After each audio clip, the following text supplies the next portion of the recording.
Okay, perfect. So thanks a lot for accepting the invitation, and most importantly, for spending part of the time you barely have reading the book and preparing this workshop. It's actually wonderful to have you four here for two reasons. The first one is that the book tries to swim across two rivers, Heidegger and French structuralism, which happen to be the waters where Richard and Patrice respectively like to swim, right? And then it does so with a double purpose.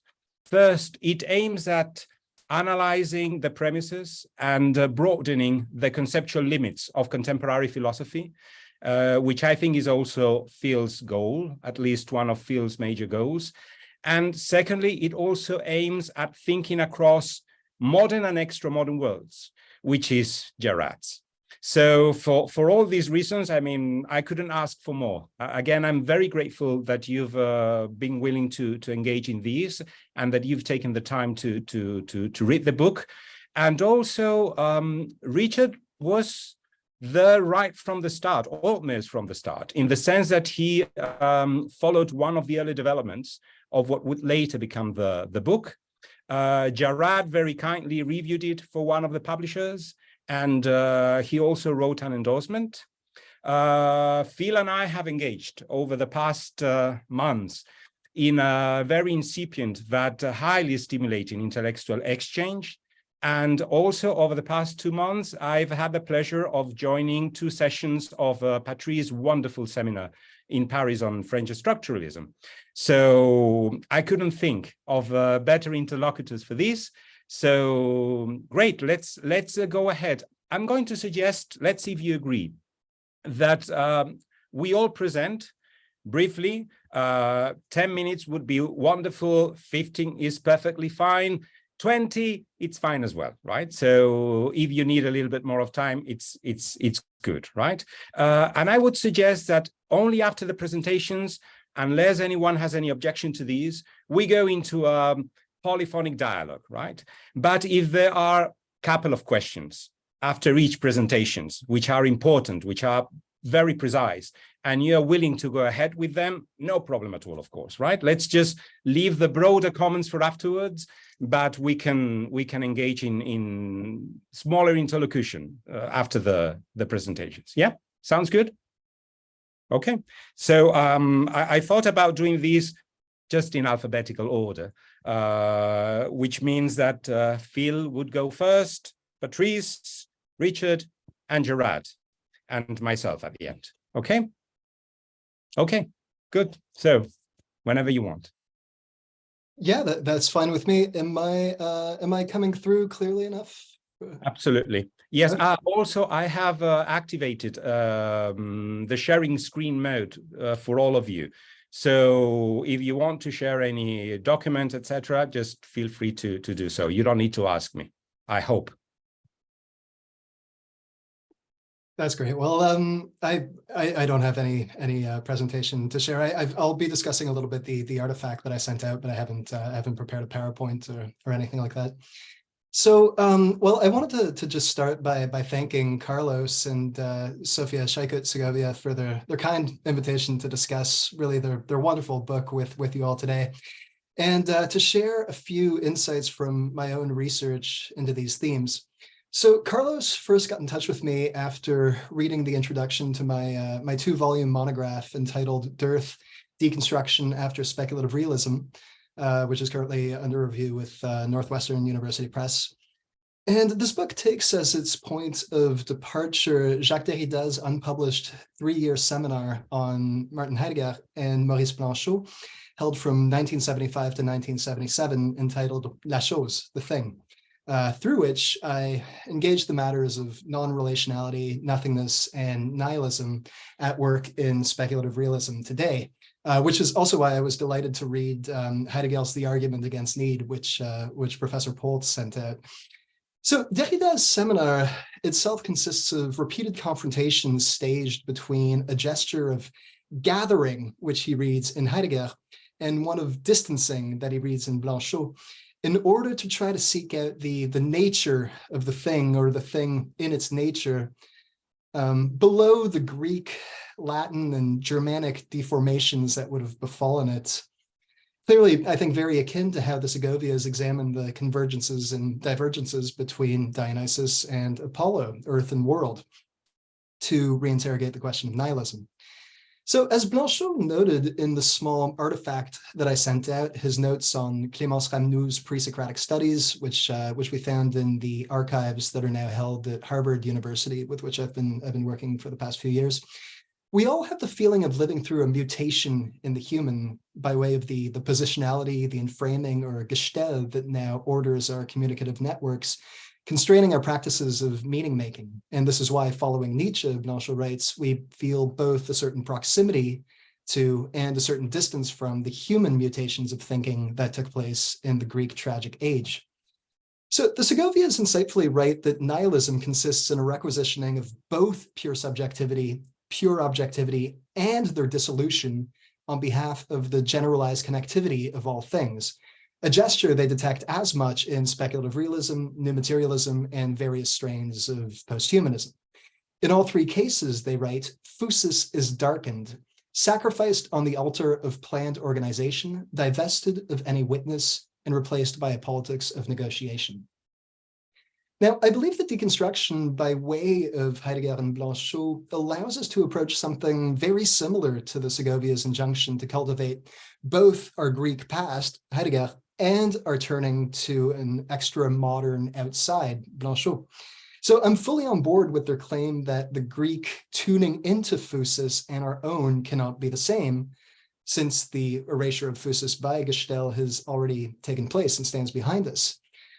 But while they write that there is something uncanny about our rediscovery of phusis, I want to lean otherwise on the question of the Anthropocene era darkening of phusis.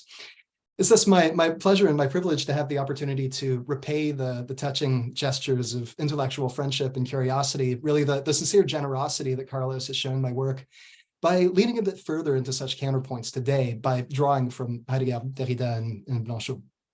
So in our archival artifact, Blanchot writes, now it is the same for Hades and Dionysus, for who they dance and act the fool, with this sense, the joyous and mad celebration of fertility has as its opposite the frightful worship of the divinities of death.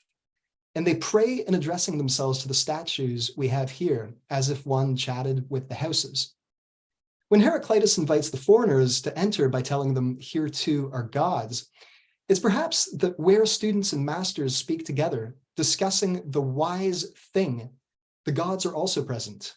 He thus would have placed, instead of the ritual prayer before the stone, the intelligent conversation between humans, practiced between human and human, but not without piety. A few passages below, Blanchot notes that the Heraclitean mutation established the unique principle above the accoupled positive and negative powers. In doing so, it transferred piety into the open air, in applying it to the present thing or to the near thing, thus resembling the Zoroastrian reform. Can't comment on the latter, but let's not be too hasty in suggesting that Heraclitus collapsed the difference between Apollo and Dionysus by turning to the thing, near and present, or even distant and withdrawn. Blanchot sees in Heraclitus's thinking a more hidden difference by which to reimagine phusis, that of the all-one that is unfolded in its turn, and as though in its difference by the wise thing set apart from all, la chose sage séparée du tout. This is very important. La chose sage, the wise thing for Heraclitus, is separated from everything. And this fragment indeed concerns the difficult notion of the kechorismenon, which Heidegger identified as the center and the most difficult matter of Heraclitean thought. So what Heidegger calls die Frage nach dem Ding, the question concerning the thing for Derrida, crosses not only the matters of art and dwelling, of space, of the things taking place, its avoir lieu, but also those of nihilism and the impossible step beyond it, le pas au-delà, as Blanchot calls it. These investigations leave Derrida somewhere between what Heidegger calls the es gibt, the givenness of the thing anterior to being, and what Blanchot calls the il y a, the neutrality of annihilating nothingness of a thing that recalls us out of its oblivion, a neuter that paradoxically attests to dying as an impossibility, entirely outside any authentic mindness or possibility of death. Of course, as Segovia and Segovia acutely remark, it's not enough to oppose the techno-biopolitical gestell with a gesture of drifting. But I think that what Blanchot's work in particular allows Derrida to do is to interrogate what a differential earthbound dwelling within the drift might resemble, allowing us to rethink what the Segovias call a worldless wandering over a ruined planet. As such, again, I'd caution against too quickly situating Heidegger on the side of Apollo and world, Blanchot on that of Dionysus and Earth, these twin rhythms of gathering and distancing, relationality and withdrawal, clearing and concealing, cosmos limitation, being and light versus chaos, limitlessness, becoming and darkness. To this effect, the Segovias aptly cite Derrida's force and signification, the divergence, le différent, the difference, la différence, between Dionysus and Apollo, between ardor and structure, cannot be erased in history, for it is not in history. It too, in an unexpected sense, is an original structure, the opening of history, historicity itself. So what I want to argue here through Blanchot and Derrida is that this opening of history is nothing other than nature denaturing itself. A phusis, however, that differentiates itself, absolves itself, distances itself from its gathering into logos. So it's all too often ignored that what Derrida challenges in his critique of logocentrism is precisely the gathering gesture of recollection, reappropriation, Versammlung, which he identifies as Heidegger's central insight. The Heideggerian interpretation of the logos, he writes in Nous autres Grecs, always inclines in the direction of gathering, Versammlung, towards the one and the same. Derrida's work on Blanchot, by contrast, allows us to investigate in more detail the central Greek insight Derrida placed at the center of his own philosophy, Heraclitus's hen diapheron hoto, the one differentiating itself, the dynamic disequilibrium that the Segovias engage. As they cite as fragment B51, they do not understand that what diverges coincides, bent back attunement like that of the bow and lyre. Also detecting this gesture of convergence and divergence, gathering and distancing in Hölderlin, as well as the strife of earth and world in Heidegger's The Origin of the Work of Art, which is another key text in Derrida's analysis of the thing. So if the Segovias see in structuralism a relational ontology of difference, which is not at all unlike what many have proposed in an ecological interpretation of deconstruction, really eco-deconstruction as differential relationality, what I'm interested in probing is an interpretation of deconstruction as a differential non-relationality, not a dialectical relation of relation and non-relation, but a non-relation of relation and non-relation, a non-relation of gathering and distancing of world and earth.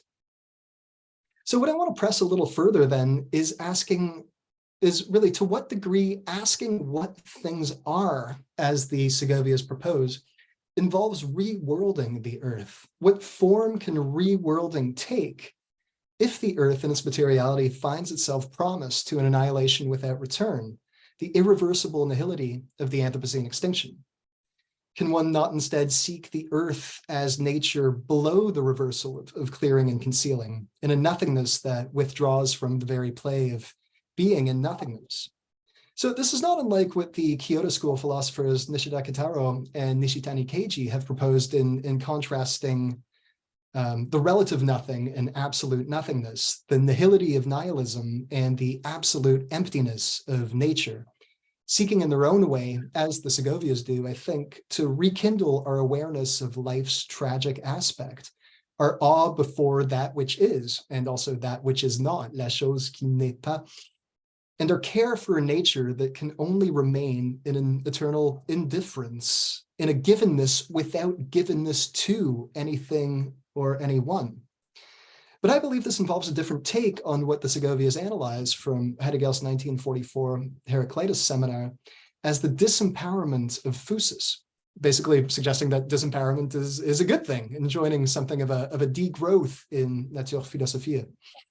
If nihilism is indeed the overshadowing of the Earth's meaningful autopoiesis, in other words, I wonder to what degree rediscovering this meaningfulness rests on a re-empowerment of physis, instead of meditating on a deeper releasement or absolution, an abandonation of being from meaning, of being from thinking.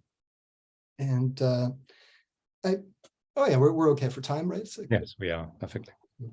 So I find myself very, very moved by the Segovia's plea that, quote, only a renewed sensibility towards the Earth's autopoiesis, plus the acknowledgement of our role as the poetic carers of its unconstrained shining forth, and therefore an ontology and the poetics of dwelling, can help us recover our earthboundedness. But I think this involves leaning deeper into the twofold blackout they identify, of the Earth's autopoiesis, physis, and of the sheltering of its shining forth by the human logos. Through Blanchot, then, Derrida's work invites us to rethink the Heraclitean differentiation of physis and logos, anterior to the properly Mediterranean Parmenidean identification or co-implication. What Heidegger translates as for being and thinking are the same. Heidegger remarks in Was heißt denken that this saying is the basic metaphysical position of all Western European thinking, only matched in its greatness by Kant, who writes that the conditions of possibility of experience in general are at the same time conditions of the possibility of the objects of experience. The at the same time is Kant's interpretation of the to auto, the same. And it's this identification, I think, that constitutes the first Überfall, insult or injury onto the thing of nature, which found itself then requisitioned into the Roman Latin res, into its Kantian correlatability as an object for human representation, and ultimately into our techno-biopolitical Gestell. And this is why I find myself equally enticed by the speculative realist injunction at the peak of nihilism to think otherwise the separation of meaning and being, the dissociation of physis and logos. When the Segovias write that nihilism consists both in the disempowerment of physis and of the logos capable of singing back to it then, what interests me is interrogating the site from which the logos was never able to sing back, given that physis's disempowerment names the severance of call and response, maybe even of Fragen and Zusage, naming its very withdrawal from the ontologies of power, of creation and destruction, indeed naming the differentiation between Dionysus and Apollo as nature denaturing itself, welcoming its outside into itself.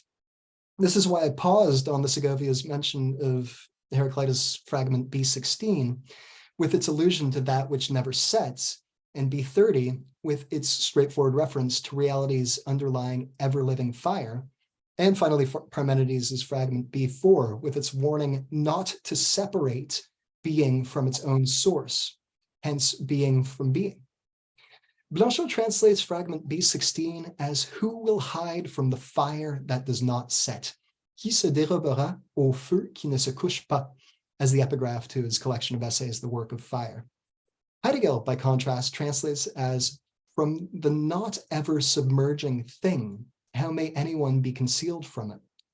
The thing for Heidegger more likely refers to the unconcealing, upsurging bloom of nature, or physis, where physis names that prior emerging within which earth and sky, sea and mountain, tree and animal, human and God emerge, and thereby show themselves as what emerge, so that they, in light of this emerging, are known as beings. And yet, he concedes, the relational sway of physis and that of fire are not so different after all. Physis, thought now from out of its relational essence, and no longer as a relatum of a relation, is the enkindling of the lightning, the inflaming of the flame. We must think physis as the flame, and at the same time, think the flame from out of the essential sway of physis. In doing so, we must voice the Greek word that corresponds to this, topir, fire. Heraclitus uses this word and uses it as the word that names the same as what physis names. And in conclusion, by contrast, the image of nature that Blanchot adapts from René Char's poetry, and Heidegger and René Char, of course, opened the Le Thor and Zeringen seminars with long conversations on Heraclitus, complicates this relational account of physis, indicating instead a non-relationality from which the cosmic whole hangs together, a universal dissolution or unbinding of all bonds, an unthinging more real than any real natural or terrestrial thing.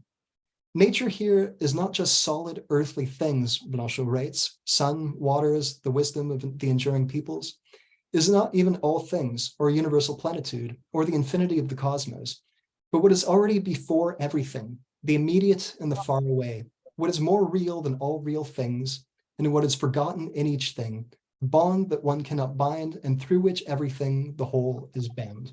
Le lien qu'on ne peut lier, et par qui tout le tout se lie. Thank you. Thank you. Thank you very much indeed, Phil. Wonderful. Thank you. Yeah, I don't know if there are any questions that you would like, or comments briefly that you would like to make. I have one personally. I would like to leave for afterwards because it's very substantial. The question of the kechorismenon in Heraclitus, which I think it's absolutely capital, of course, in all these, and the tension between the gathering that Derrida attributes to Heidegger and the distancing that he attributes to Blanchot, and also about this. But I think that you've worded beautifully, right? This idea of a naturing that absolves itself from its gathering into logos, right? Because I will try to, actually, my presentation will not be so much my presentation, but I will try to engage with all the things that you've shared through your artifacts. So I leave that for afterwards. I would like to ask you very briefly, because you've just left it there as a little but very promising footnote about the Zoroastrian reform. Okay. I don't know anything about it. I'm sorry. Sorry to disappoint. Okay. So Okay. That was one piece that surprised me as well. I've never seen Blanchot write about it at all. So Okay. I'm afraid I can't comment. Okay. Okay.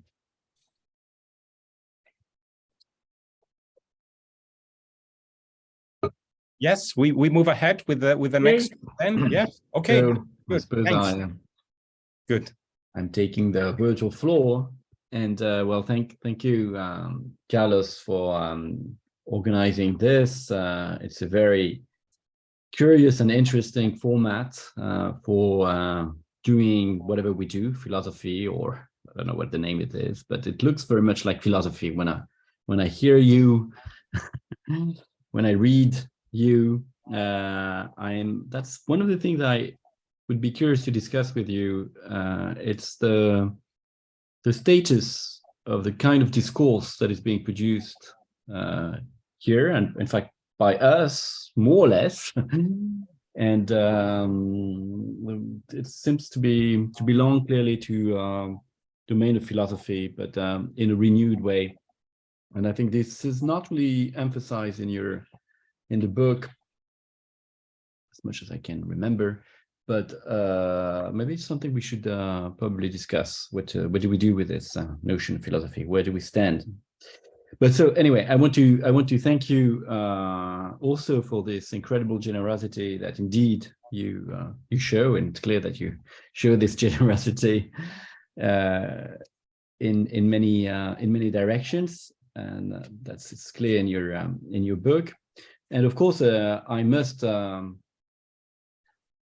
thank you in particular for having made such a fantastic use of my work on structuralism. So the reason why I'm very happy to be here and to have read that book is, maybe you are not aware of that. Certainly you very likely not to be, but so I'm working on structuralism. I've been working on structuralism for decades. And I'm trying to reopen, in a way, an interest in structuralism. So I was very alone at the beginning, but I'm less alone as time flies. And recently, like 2 years ago, I've decided to label that form of structuralism Dionysian structuralism, as opposed to what I call standard structuralism. So basically, my impression is that there's been a terrible misunderstanding on the very nature of structuralism, which is actually part of the event that structuralism itself was, misunderstanding being part of its dynamic, which is that precisely this standard structuralism is the common view, of course, understanding of structuralism. And I have identified something like 10 criteria on that oppose standard structuralism to what I call Dionysian structuralism. Why I call it Dionysian structuralism? So because structuralism is obviously has connotations basically that link it to rationalism, to the notion of invariance, to the notion of stability, even to, you might say, to the notion of solidity, and also to a certain idea of order, also with a connotation of power, and so on and so on. Whereas Dionysian obviously has to do with fluidity, dynamics, fragmentation. Yeah, I forgot, of course, the notion of totality as opposed to the notion of fragmentation and so on. So, in fact, I called it Dionysian structuralism precisely because my general idea is that what structuralism was about with Saussure, Lévi-Strauss, Lacan, Barthes, Foucault, Deleuze, at least, what it was about was precisely to try to not to oppose the form and the force, you might say, try to uncover the formal characteristics of that which is usually supposed to be informal, infraformal, or supraformal, which is, let's say, the force. And so that was based at the beginning on the study of Saussure, and the realization that, in fact, Saussure is someone who is mostly interested in the comparative linguistics. And the question of Saussure is what does a linguistic system must be, or what must a linguistic system be for it to be such that as it is used, it's going to change, even though its systematic character is supposed precisely to prevent or to frame that change, to organize a kind of formal repetition, but that formal repetition is such that precisely for its formal nature, it's going to change. So there's no opposition between form and change. That's basically the idea. Sometimes I say that it's a Platonism of becoming. So it's like the opposite of Dionysian structuralism. It's Plato. So the idea, the becoming is in the idea itself. It's not a defect of the idea, or it's not a participation. Of course, you could probably read Plato like that. I mean, I'm not saying that it goes against Plato, even though I would probably have discussion about that. Anyway, so voilà, that's why I was very happy when Carlos contacted me and sent me that book and offered me to take part to those discussions, because indeed I not only I was happy to learn something about Dionysus and Apollo, something new maybe, but also because I would learn it in the perspective of my own work. And I think when you use my work, you didn't know that I had started labeling my structuralism Dionysian structuralism. So it's an encounter. So thank you very much for that. So it's so now what I think, so to make it short, I think if I had an artifact to share with you, that probably would have been the canonical formula of the myth by Claude Lévi-Strauss. Probably that would have been my artifact, because that, I think, is it is Segovian. It has everything, because it is a diagram. It is a kind of drawing. Lévi-Strauss says it's an ideogram. Well, probably not the right word, but it means by that a drawing which makes us think or has some kind of thought inside, as opposed to an equation.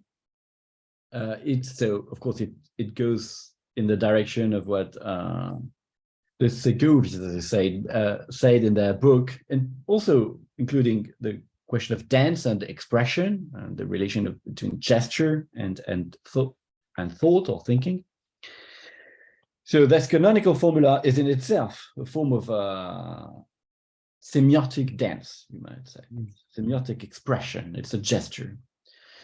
And also because it's something that precisely captures the entirety of, I think, Lévi-Strauss's attempt precisely to think beyond the opposition that the very standard understanding of structuralism brought back into the reception of structuralism. That is beyond this opposition between invariance and variation, being and becoming, being and nothingness, and being and thinking, logos, and physis too. So why? And I think to make it short and maybe to put forward something that might be of interest, Lévi-Strauss many times over said the real key, or the real secret, you might even say, like in an esoteric sense, yeah, the secret to everything is the continuity between metaphor and metonymy. And so why? Because metaphor, so obviously metaphor is about resemblances, metonymy is about juxtaposition. And metaphor for Lévi-Strauss points at the relation between different domains, you might say, of reality. So it's more like homology, for instance, structural homology. And as we know, metonymy has to do with the serial aspect. So you might say that the relation between metaphor and metonymy is a relation between what one might call langue and parole, structure and series, clearly. So when Lévi-Strauss says that, you can see that he's beyond this distinction. He's trying to say, no, in fact, what we need to understand is the connection between the two. And that has to do with the notion of the savage mind, of the pensée sauvage, because what he tries to capture is this idea that the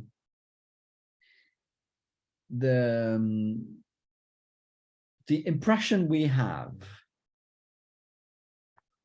that things make sense, let's say, let's put it that way, or to put it in a more Lévi-Straussian way, which doesn't imply the notion of sense, we don't care about sense. The perception we have of signs, so we don't have the impression that things make sense. This is the wrong way of putting it. We just perceive signs. And actually, we are saturated with perceptions of signs. So the perception of signs has to do with the fact that we create relations, indeed, between different aspects of the world, which are both, of course, part of the world, therefore juxtaposed, but in such a way that they are folded upon one another and therefore like mirroring one another.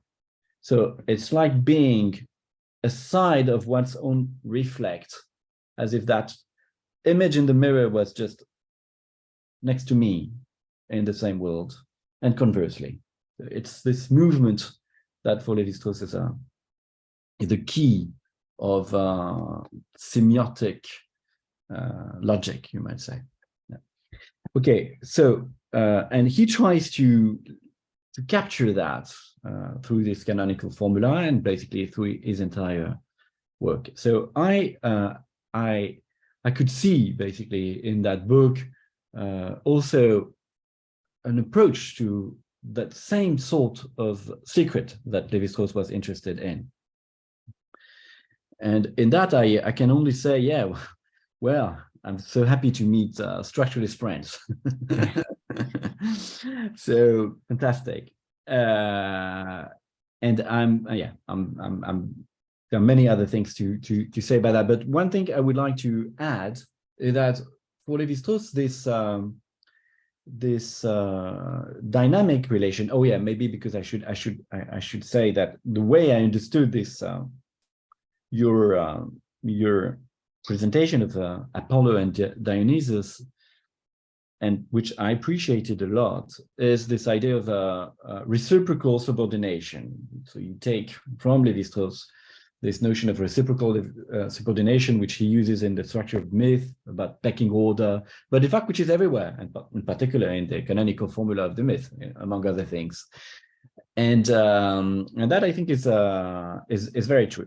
And just to mention it in passing, I was actually quite interesting I never realized that one way of understanding the relation between Dionysus and Apollo was quite opposite to the way we usually understand it, which is that, in fact, we usually think that basically Dionysus is more like opening things, right? Therefore, putting you in relation to otherness somehow. A lot of people would think that a Dionysian mindset would be like, opening you, not being locked into your own little individual self and being open to the great outer world. And in fact, I think it's I think I will think of it for quite some time. But the description you make of Apollo and Dionysus is very convincing, and just the opposite. In fact, it's Apollo that makes room for otherness, precisely by limiting, and Dionysus by reducing to one somehow, precisely makes it more difficult to introduce an element of otherness. So it's interesting to see that things could be precisely looked at in the reverse way here too. Of course, what I'm interested in the word Dionysus, what I was originally, was the notion of fragmentation. It's membra disjecta of the god that Nietzsche had in mind. That's why I always say actually that the structure was Dionysian, because it was in fact imminent to its own fragmentation. There was nothing like kind of transcendent unity to, for instance, a different variant of myth, just to take one example. But so quite interesting to see that, in fact, it's justice which needs the two elements. It's the very notion of justice that is behind that. Justice as an ontological principle. And so to conclude and to finish my my take or my opening remarks on all this conversation, yeah, you use this notion of reciprocal subordination. I think you beautifully understand this relation between form and force. You don't fall into the pitfalls of the reception of structuralism, far from that. And it's all very fantastic. The use you make of Roy Wagner here is very much in line, of course, with everything we said. So there is one point where you disagree, particularly with me, and I think we, in fact, don't disagree. So I just want to say that we don't, which is on when I say that there is no distinction between structuralism and post-structuralism, and that Derrida, Deleuze, obviously Foucault, but that probably might be obvious for many, obviously Lacan, even to the end of his life, and so on, always were working inside, you might say, or in the ecstatic movement of structuralism. And you say, no, I'm not sure to agree on that. So you disagree with me and Eduardo Viveros de Castro too on that. So I want to say, first, you're right about that paper. According to me, at least, you're right about that. The reading of Lévi-Strauss by Derrida. I think that the structure, sign, and play article by Derrida is a terrible thing that he did to the history of intellectual thought.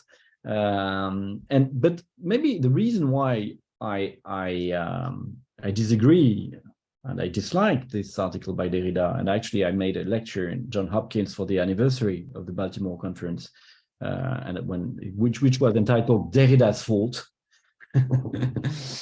And the reason is, in fact, what I find wrong in that text is what I find symptomatic, really. I even made a lecture which is online in French on that, is that he criticizes Lévi-Strauss, or rather he tries not to criticize, obviously, to construct and so on, whatever. But the way he does it is by aligning Lévi-Strauss in a series of synonyms right? Arche, ousia, essentia, and so on, in a very typical Heideggerian, Derridian little trick, like putting a series of synonyms, they all come to the same. And that is what is wrong. They all come to the same. So he doesn't even bother trying to do what Lévi-Strauss does, which is trying precisely to create, to construct the structure of Western metaphysics, which would imply precisely looking at the variations between those different versions of the same without reducing them to the same precisely. So that is what is wrong. And that shows that Derrida is a philosopher in the rather disputable and disreputable sense of the word philosopher, as opposed to Lévi-Strauss, who is an anthropologist in the sense of someone who is actually interested precisely in putting, in not separating the oneness from the multiplicity. That's what I think is an anthropologist. And of course, we Dionysian philosophers, we cannot be anything but anthropologists. We cannot be any more like essentialist philosophers. So we cannot be anything but structuralist today. So which means that we cannot separate anymore empirical analysis, including empirical analysis of Western metaphysics, from speculative elaboration. And that's why, I started with my comments on the status of philosophy. How do we do philosophy? Because I think we cannot really have this conversation without at the same time trying to avoid the speculative hubris, that makes us think that we can at some point say something like it comes to the same, or or putting us outside of this play of variations, even if we want to play precisely as Derrida did. So I totally agree with you, but maybe for a slightly different reason, even though I think they are not incompatible. And I will finally add that for me, Deleuze is not like Derrida on that particular page. You seem to put them together, like post-structuralist, being different and so on. So I'm not quite sure I understand everything. It's clearly that also miss a certain number of the subtleties in your thought. But I think Deleuze is very different from Derrida on that respect. And I think he is undoubtedly structuralist in the sense that I use the word. Whereas Derrida, it's more disputable. There is something problematic here.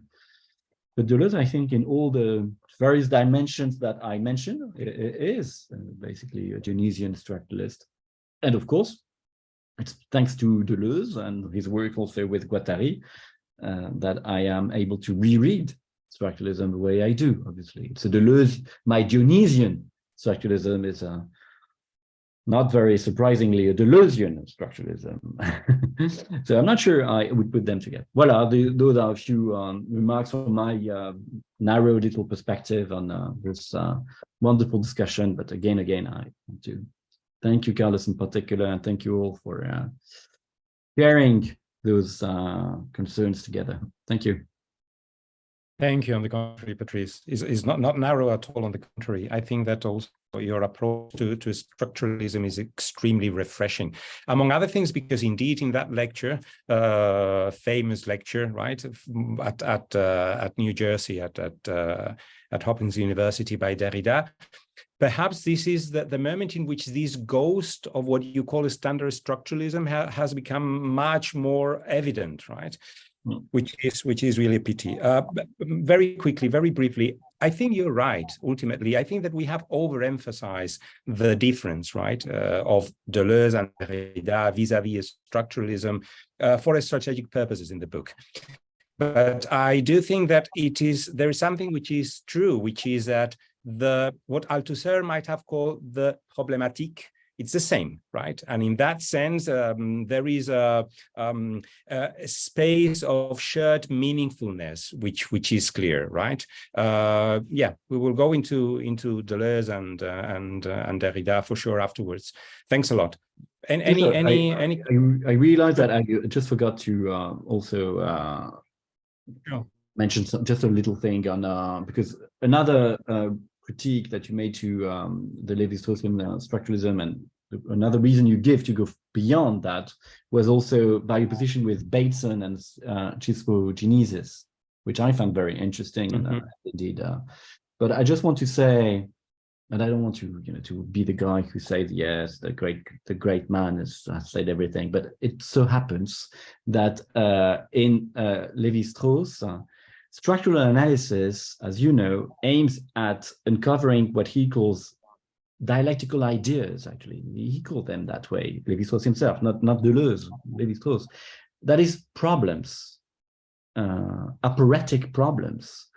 So those operatic problems, which are ideas, even though they are not contradictory dialectical entities, are the germinative, dynamic element of the structure. And there is no contradiction between, if you want, the genetic structuralism that you might find in Bateson, which of course Lévi-Strauss knew and admired, and the more cartographic structuralism.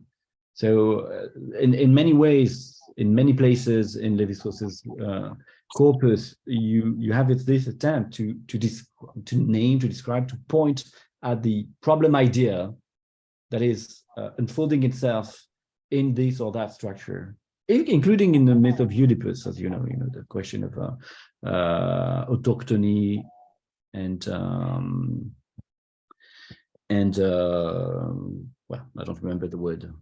Someone coming from abroad is the dynamic element of the structure. So that's also a remark I wanted to put on the table. So this notion of the relation between a structure and an idea or problem idea, as Deleuze will say, that is and a dialectical genetic element, but a non-negative dialectical genetic element, if you want. Voilà. This also in connection with the dual articulation you've mentioned before between force and form, perhaps? Yeah, absolutely. Okay, good. Okay, thanks. Thank you very much indeed. Wonderful. Okay, so Richard, yes. Sorry, before Richard begins, I've had some little problems with the connection over the past few minutes. I just wanted to know if you've had these problems as well, or is it my own internet? My own internet. Okay, good. Well, that's better than everyone's internet. Okay, thank you. Please. Thanks. Yeah, I had some small problems, but nothing serious. So I'm primarily a reader of Heidegger, and there's a lot for me to learn from your book, Carlos, and from the rest of you. So a lot of this is new to me, but as Carlos knows, I decided that I had to participate because I had a dream in which I was attending a conference in the city of Segovia, Spain. And then I woke up, and in my email was this invitation from Carlos Segovia. So obviously it's destiny. I sent you some materials, and actually just emailed you what I'm about to read too, which is a sort of distillation of my article on this piece by Heidegger, which I think ties into a few themes that we're talking about. So I call this Meaning, Rocks, and Resistance. Dionysus and Apollo are polyvalent figures, as the Segovias explain in their book. But one major contrast is between the Apollonian theme of delimited conceptual meaning and the Dionysian theme of bodily involvement in the whole, an involvement that is not meaningless, but that happens without crisp boundaries. In short, Apollo conceives and Dionysus feels. The contrast raises the question of the origin of meaning. So does delimited meaning arise from non-delimited felt meaning? Or does delimited meaning already have to be in place before we can feel in any way that makes a significant difference? Or is this not a linear cause and effect relationship, but a two-way relation, so that it's either a symbiosis between conceiving and feeling, or a never-ending struggle between the two? Heidegger raises these questions in various ways. According to Being in Time, Dasein, or at least mature Dasein, always already finds itself in a world, a network of significance. Dasein is always already understanding, always already immersed in meaning. So Patrice, when you were talking about being saturated with perceptions of signs, that's the kind of thing Heidegger describes. This includes a meaning of being, which we take for granted, but which has certain boundaries that can potentially be developed into a conceptual understanding. So it is Apollonian in the sense that it's a delimited meaning, even if we are not quite ready to articulate what the limits are. Heidegger does not directly describe exactly how these meanings arise and are sustained. He simply describes the experience of being in the world. Now, some bodily, holistic sense of the world is clearly involved, but so is a complex cultural legacy and a theoretical tradition, so both Dionysus and Apollo are at work. Now, for Heidegger, all meaning, but especially the meaning of being, requires Dasein as the entity who has an understanding of being. Being is not given except for Dasein. There is no reality then, no interpretation of beings as real beings without an existing Dasein who can interpret them this way. So reality, but not real beings, depends on Dasein. Now, this may seem very paradoxical to common sense, and Heidegger repeatedly tried to respond to common sense objections to his view. And what I wanted to do today, and this should take only about 10 minutes, is make a few remarks on his text, The Argument Against Need, which was written in the 1960s, but published only 10 years ago. This text was composed after Heidegger had a conversation on the antiquity of the Alps as a challenge to the view that being is not given unless Dasein exists. The core of that challenge is simple. We encounter beings, such as mountains, that we can determine through more or less scientific procedures to have existed long before us. Quote, entities thus existed long before there were humans and before the human arrived. Entities do not require the human in order to be. So the correlation that Heidegger asserts between being and the human is obviously false, according to this. And the argument anticipates Meillassoux' anti-correlationism, which, according to Meillassoux, as quoted by Carlos and Sofya, is based on the discovery that the world possesses a power of persistence and permanence that is completely unaffected by our existence or inexistence. So yes, answers Heidegger, real beings are independent of us and exist in themselves. However, this point cannot be thought or articulated with some understanding of what it means to be, including the meaning of being real and the meaning of being in itself. Even the meaning of independence from Dasein is itself understood through a negative relation to Dasein. Obviously, the Alps did not need us in order to emerge and endure over tens of millions of years, but the rocks themselves have no comprehension of what their own antiquity means. Stone is worldless in the Heideggerian sense of world as a network of meaningful possibilities and relevant relations within which beings become accessible. So a mountain has no opening to anything, including itself. Its being needs us in order to mean anything at all. Let's look more closely now at this need, or brauch. The word brauch normally means usage or custom. It's closely related to brauchen, to need, and gebrauchen, to use. In Heidegger's late thinking, it indicates the relation between Dasein and the granting of a meaning of being. This relation is neither simply need nor simply use. We are neither simply active in it nor simply passive. We are required by the granting of being. It summons us, it demands our care, and awaits our contribution. This is how it makes us its own and brings us into our own. But this relation or this event remains profoundly mysterious.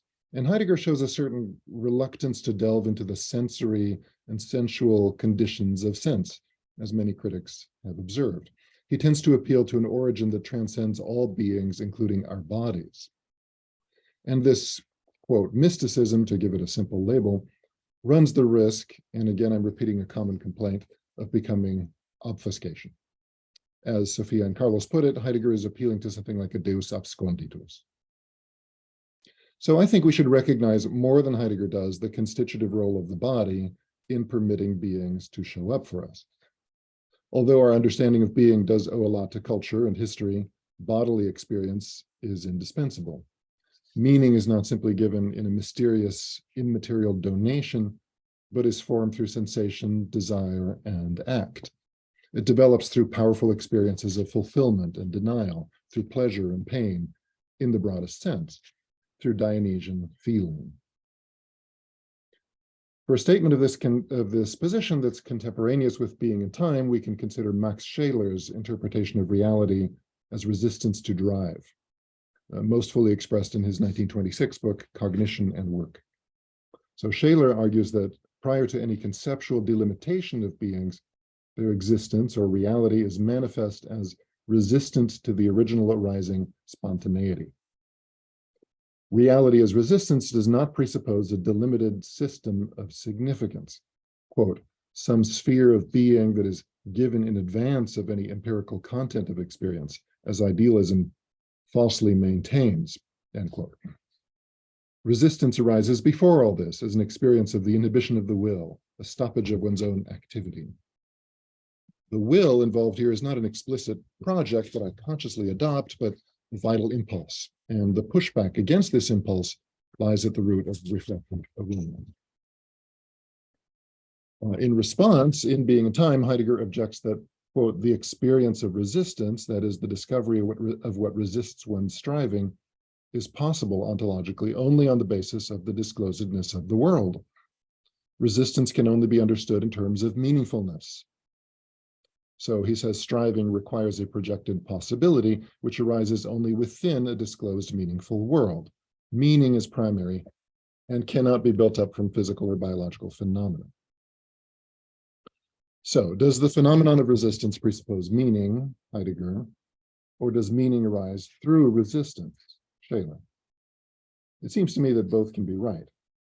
For mature Dasein, all resistance is experienced within a context of delimited meanings, a world in which we pursue ways of existing by adopting possibilities in a cultural and historical context. But in the order of the evolution of the human species, as well as in the development of a child, bodily effort and resistance come before a full-fledged world. Without a wealth of bodily experiences, including resistance, the human world could not have emerged in the first place and could not be sustained. And of course, bodily experiences such as resistance do not disappear once a fully human world is in place, and they're not reducible to the meanings that are assigned to them in that world. They're not confined to the accepted sense that reality currently has for us. So we are affected by more than what we acknowledge as real. We feel more than what we understand as real. Our experiences often clash with the established meaning of our world, which is how they enrich and transform it. Heidegger does recognize that the meaning of being given to us through philosophy and tradition is not all-embracing, and then there are dimensions of experience it cannot capture. Otherwise, how would we be able to suspect its limitations?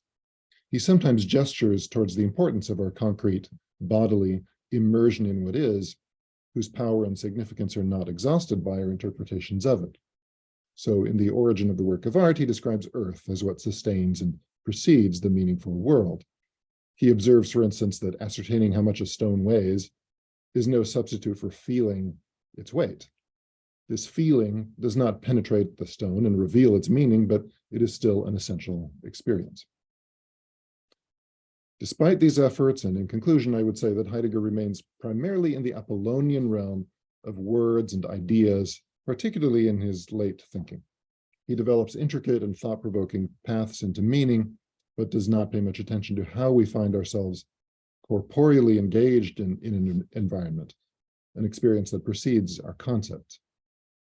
Whether or not we interpret this engagement primarily in terms of resistance, which may be an overly narrow approach, philosophy ought to attend to bodily experience, which Heidegger explores less well than thinkers such as Shaler, Dewey, or Merleau-Ponty. Thanks to our bodily engagement, we experience that an entity is before we can begin to characterize what it means for it to be. Feeling precedes conceiving, resists it, and refreshes it. Apollo cannot overwhelm Dionysus. Thank you. Thank you, Richard. Thank you very much indeed. Yes, I mean, you're mentioning already quite lots of things which are prompting me to willing to write a new book on Dionysus and Apollo with a complete shift of perspective. One very quick thing about the semantic field of the term Brauch. I find this very beautiful and very fascinating because, yes, of course, the idea of a mutual, if I may say so, of a mutual need seems to be there. But you've pointed to something very beautiful, which is that the semantic field is much broader and it incorporates resonances, which I don't know, I feel very close, at least to some of my concerns. These understanding of use and custom seem to point to the idea of having to do with, right, of being with. And I think this is very interesting. So I was wondering, I didn't know, I don't know whether you knew the text that Richard has shared with us. I didn't before you sent these with us, nor did I know the notes of Blanchot on Ramnu, right? So I'm very grateful in this sense to you for sending this. But I don't know whether this complexity of the semantic field has already been properly noticed, apart from this reference that you've made. So some people have written about it. Lawrence Hemming has been looking into this in relation to Heidegger's interpretation of Anaximander, who uses the word krei, which Heidegger renders with Bauch, a certain kind of need that is not a necessity as metaphysically conceived, but a sort of a requirement. But there's a lot to be explored there. Maybe we can explore a little bit afterwards. Yes. Okay, great. Okay, Jarrad. So we go back to anthropology and philosophy. Yeah, that's right. Roads, which is fantastic. Actually, I think the first thing that I read from Patrice was through a quotation by Viveiros de Castro, who quoted Patrice saying that things might prove very different for philosophy as well, if instead of having physics as a reference science, as it has happened throughout the 20th century, anthropology were to be transformed into the reference science, right? Okay, please. Yeah, I mean, isn't that a wonderful? That's such a wonderful quote and thought. And yeah, you know, I was just thinking that you know, the sort of notes that I'd kind of prepared to talk about today very much sort of inhabit this space that Patrice sort of opens with this question, like, how do we think about this conversation, this discourse, or whatever that is happening here? And you know, and in some ways, I kind of think. When I read philosophy, I feel like a student of anthropology, and when I read anthropology, I feel like a student of philosophy. So I never quite know exactly how to bring these together. But I think that is at some level the problem, and what I think the kind of the conversation opened by your text is really just a wonderful way of kind of coming to get at and make more complex. You know, so I'd like to start, of course, by just thanking you very much for the invitation and to all of you for your remarks and just a wonderful site for provoking thought. And so I guess you know, I didn't plan in particular to read anything. I prepared a few sort of notes in my artifact, and I thought I'd sort of speak to them in a sort of informal way, just a little bit, kind of try and articulate some of my thoughts in relation to the Dionysus and Apollo text. And you know, at some level, I think that, you know, what my thinking, you know, it resonates with and reflects, in a sense, that how I intersect with this text reflects my own kind of problematic space, I guess, where I tend to inhabit things, which is to say, as somebody who's grown up with Heidegger and critical cultural social political thought and so on, trying to think about the I guess the violences of Gestell in some sense and what it annihilates. And then on the other hand, spending a fair amount of time trying to think with other ontologies, other traditions of philosophy and thought. And so in my case in particular, that's been Amazonian Quechua thought, although I now teach in indigenous studies here in North America. So a lot of my engagements are also with other indigenous traditions in North America. And I think that at some level, what I really appreciate here in this text is, it seems to me that a lot of the conversation around the ontological turn hasn't been sort of adequately developed in anthropology yet. And I think that, a lot of the framing of it comes out of there's an engagement with the sort of Kantian legacy of how anthropological inquiry is framed and the sort of problem of how do we think about other cultures in relation to a universal nature and so forth. So there's a kind of, sense that there's an ethically and philosophically kind of inadequate framing in that, in terms of putting other philosophical traditions on an equal footing with our own. And then what do we do with that? But then I think it's also kind of like the disciplinary space of anthropology in some sense. Then most of the inquiries that then follow tend to remain just kind of focused on, okay, then how do we think about a particular site or whatnot in those kinds of terms, as opposed to developing. And I think that this is what Carlos and Sofya's text is really useful at starting to develop some tools for, is developing a conversation that cuts across then traditions in some way. So how can we have a conversation with extra modern ways of thinking, both about Gestell and so then about the particular ways in which Gestell impoverishes across different kind of instantiations of modernity, and then how might we think in a way that maybe enriches for our own revitalization and thinking beyond the confines of Gestell in some sense, in a way that then draws on these other traditions and allows that to draw out different kind of aspects of our own contrapuntal traditions within Western thought and so on. And in some ways, I'm most interested in that in part it's probably a bit of a function of where I live, which is to say this space, in how do we call it, not exactly post-colonial, but dealing with the ramifications of colonialism and attempting to do something otherwise, but in a space where indigenous traditions are very much present and trying to navigate a different kind of space together. So how can tools like these kinds of structures that are proposed, be it the relationship between the Dionysian and the Apollonian, the worlding star and so forth, how can that help to craft different kinds of conversations, solidarities, resonances and whatnot across different communities, right? And so this is why in part I in my sort of scattered and somewhat wide-ranging comments and stuff like that, I'm interested in thinking about how we might draw in different examples across different worldings, shall we say, something like that. Examples like Wing Chun Kung Fu, North American herbalism, indigenous perspectivism, and so on and so forth. Because if one can develop a sophisticated conversation that maps a space of relation between those ways of thinking and relating, then one can also develop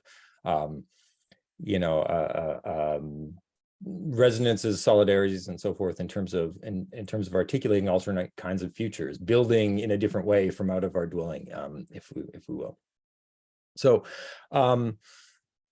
some of the pieces I kind of thought to think about here included, how different traditions, and again, I'm kind of interested in thinking with particular cases, and then how does that speak back to the kind of framework that's being proposed here, and so on. But how might we think about the different forms of translucence to the earth or something like that we find then in different kind of Apollonian expressions? So how is it in a way that different traditions stage a kind of relation between the Apollonian and the Dionysian, if we want? And so, I find myself thinking, for instance, of the kind of thing that Eduardo Kohn has done a fair amount of work on in How Forests Think, right? The kind of iconic presence of what I call idiophones, in Quechua language itself. So it's the sounds of the land present in human speech itself.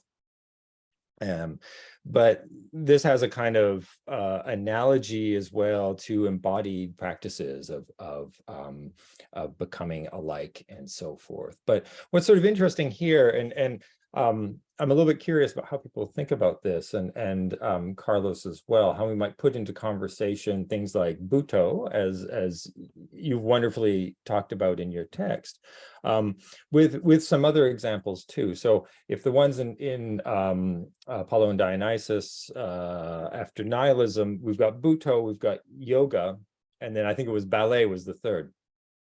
And I thought what's interesting in that set of comparisons is you've got Buto that much more seems to stage an encounter with the Dionysian, if we can put it that way, right? Kind of tracing the openings onto a kind of transversal earthly body in some sense. And then you talk about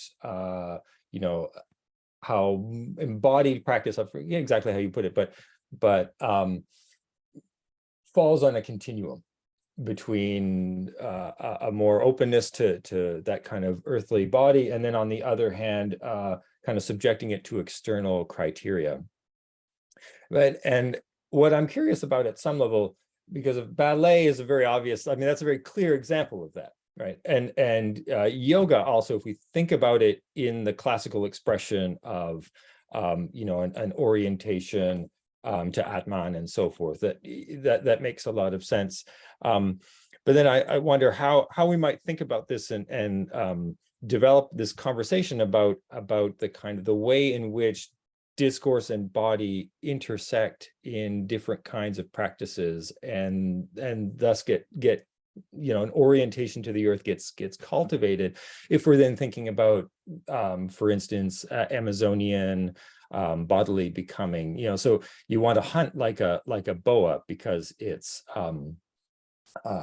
it has a kind of hypnotic power, and so but it's not just there's a kind of Dionysian moment of learning to be what's it like to move and feel and see like a boa, but then it's also contained within a kind of in order to a kind of containment that is useful within the kind of formly world, if we will, of sort of an Apollonian register.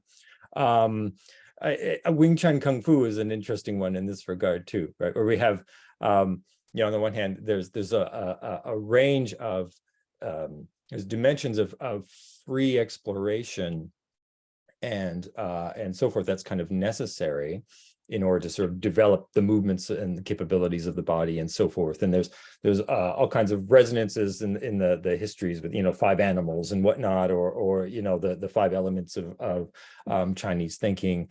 But then at the same time, it's, there's a reshaping of the body and its capabilities around, structure, and there's theoretical ideas, there's a discourse around it, there's a continual, thus a kind of feedback loop or whatnot between discourse and body that shapes it, but in a way to enable a greater level of free play with relational forces coming from others in some sense. And so I'm just curious how one might think about that. I wonder how you would think about that, and because that seems to occupy almost kind of like a third, more middling space or something like that between those sort of poles.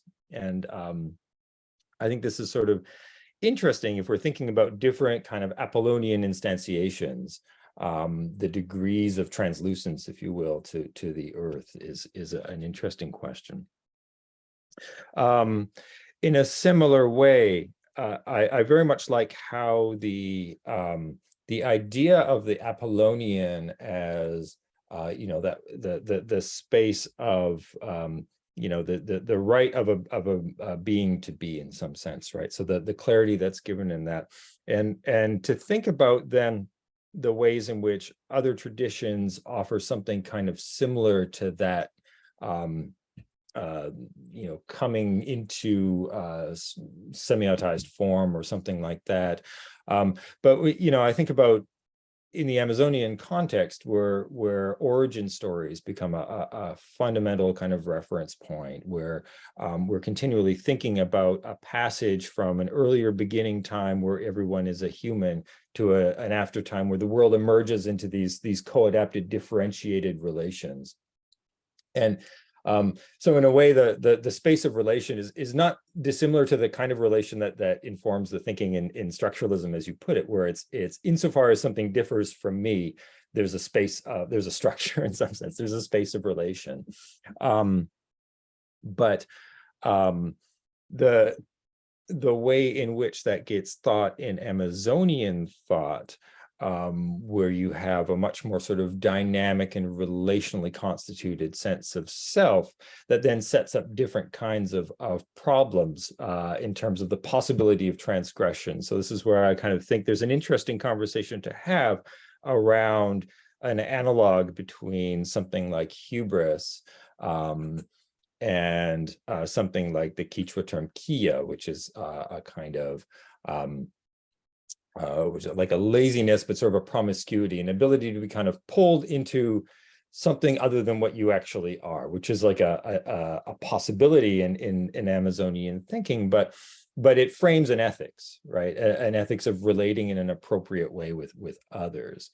If we're thinking about the kinds of annihilating effects of Gestell or something like that, I think that part of what it does is it covers over the ability to have these listening, these becoming, these empathetic type relations, and that's the whole sort of sphere in which this ethics really makes sense.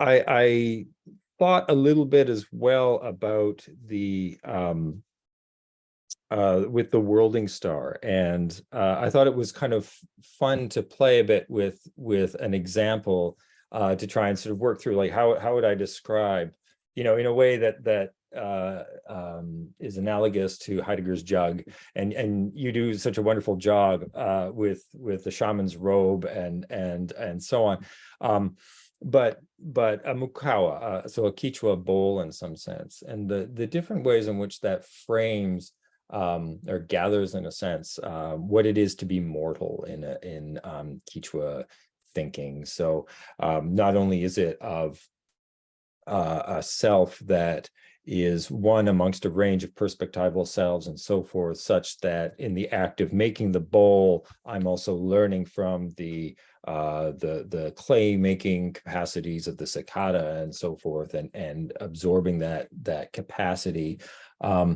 But it's also and this reflects some work that I've been doing with Todd Swanson lately, but this idea that's pervasive in Quechua thinking of being what's called a wakcha. So that's to say a kind of anticipated orphan, where, because the self is relational and thus composed, it's a kind of shared body that's composed in and through one's relations that include not only humans but also the land.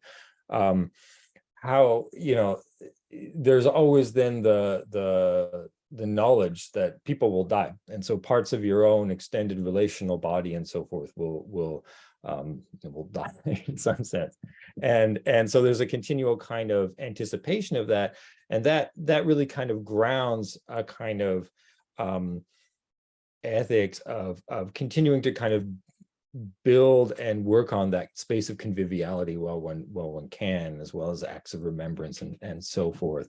And this is gathered in the bowl through this idea that it's for serving chicha. It's for this act, this practice of creating conviviality.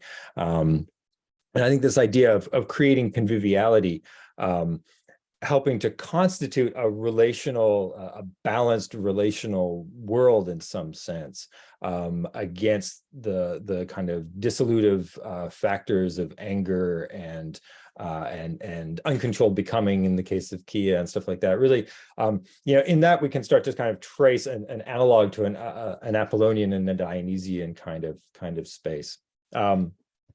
So much as to say that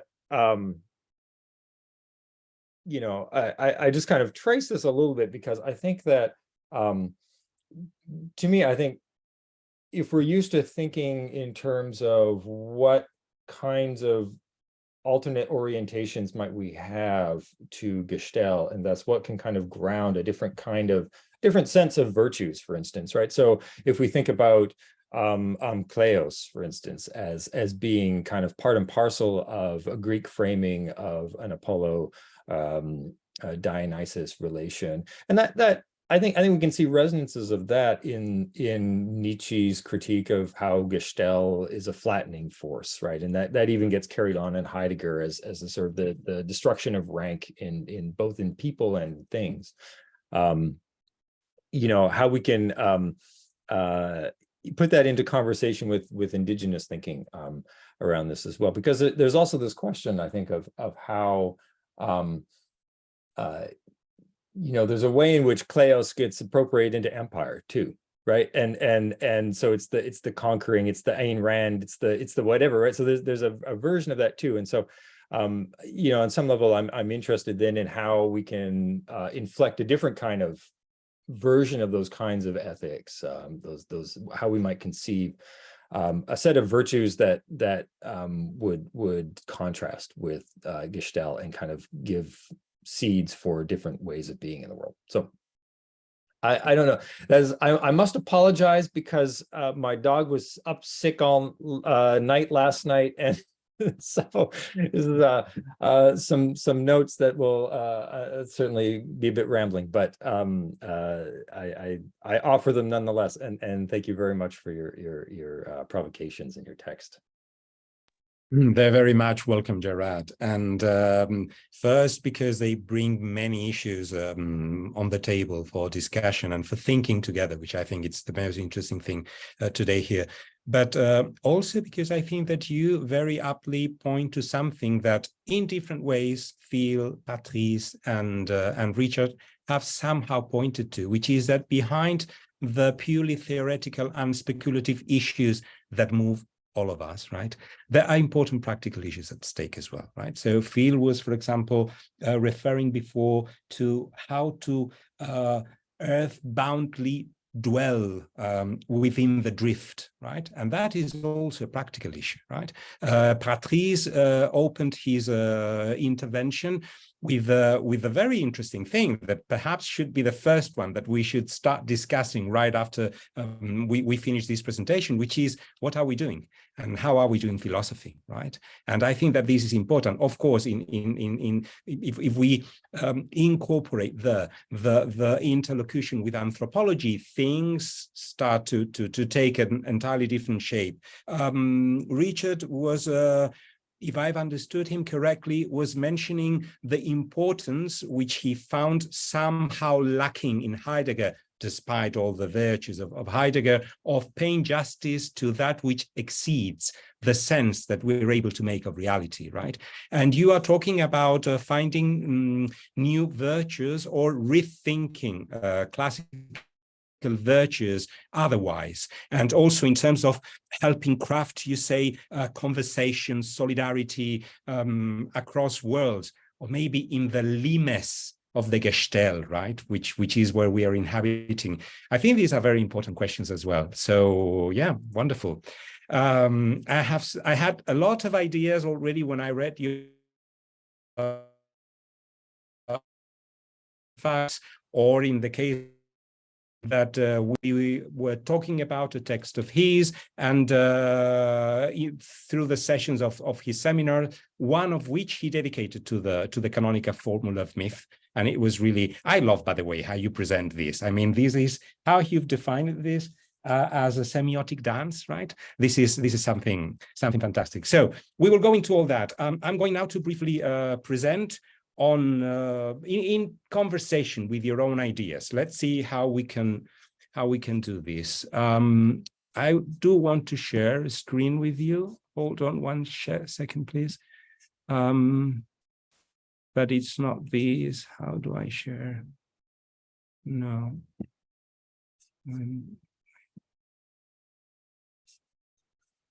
How can I share this? Can you see a little diagram which I have prepared? Yes? Yeah, yes. Can you see the diagram? Yes. Absolutely. Okay, great, perfect then. So I begin with Jarrad then. I think that actually you have provided, among other interesting things, two beautiful examples of what I would call the Dionysian Apollonian iridescence. Of course, I'm taking the term iridescence from Viveiros de Castro, right? I think it's a great finding. One has to do with the teriomorphic becomings that you mentioned at the beginning of your artifact, and the other one has to do with the aswa, which is served in the Mukawa. About the teriomorphic becomings, well, this is a Matzes, so possibly a non-Quichua speaking person from the Amazonia, but it was an interesting picture, I thought, to bring here. You write that one's identity and form includes potential transformations into, because it is anchored in relations with others. And yet that such becomings don't abolish one's identity and form, right? So I really think that here we are in front of a sort of bidirectional individuality, which is never solved, which is, using now Roy Wagner, which is a sort of permanent figure ground reversal, right? Endless, which goes back to the idea that Patrice has recalled today as well of Lévi-Strauss's reciprocal subordination, which, if I'm not mistaken, the first time that we find this, is this correct, Patrice, is in 1944 in the essay that he writes for the American anthropologist, Lévi-Strauss, I mean, which is titled something like Reciprocity and Hierarchy. And I think that it is here that he's paying attention to how is it that the two moieties of the Bororo relate among themselves and in relation to the gods or to the spirits or whatever it is that we want to call them. And it's the first time that he uses a beautiful formula, which is what is gained on the one hand is lost to its opposite on the other, right? So I think that you have perfectly seen these in as regards the teriomorphic becomings. The example of the Aswa in the Mukawa, it's also beautiful. You write there that it is about holding life together through the practice of relationship making, while at the same time assuming life's finitude through the experience of loss. Well, in addition to being very, very moving, of course. This immediately reminded me of the verbs that Blanchot quotes from Ramnou in the last of the notes that Phil has kindly shared with us. Disperser, rassembler. We have them here, the holding together and the loosing, right? And the dispersing. And something that never occurred to me, and I owe these to Miguel Herrero de Jauregui, who will be intervening the day after tomorrow, is that these two verbs are the verbs actually that Aeschylus, in the extant fragments of the Basarids that we have, applies to, respectively, Dionysus's Maenads and Apollo's Muses. So we have chorizo, to detach, right? And diaspo, to disperse, by which Aeschylus describes the doings of Dionysus Maenads. And we have sin agonizomai, not just bringing together, but literally struggling, right? Agonizomai, to sin, to bring together, which is what describes the doings of Apollo's muses, right?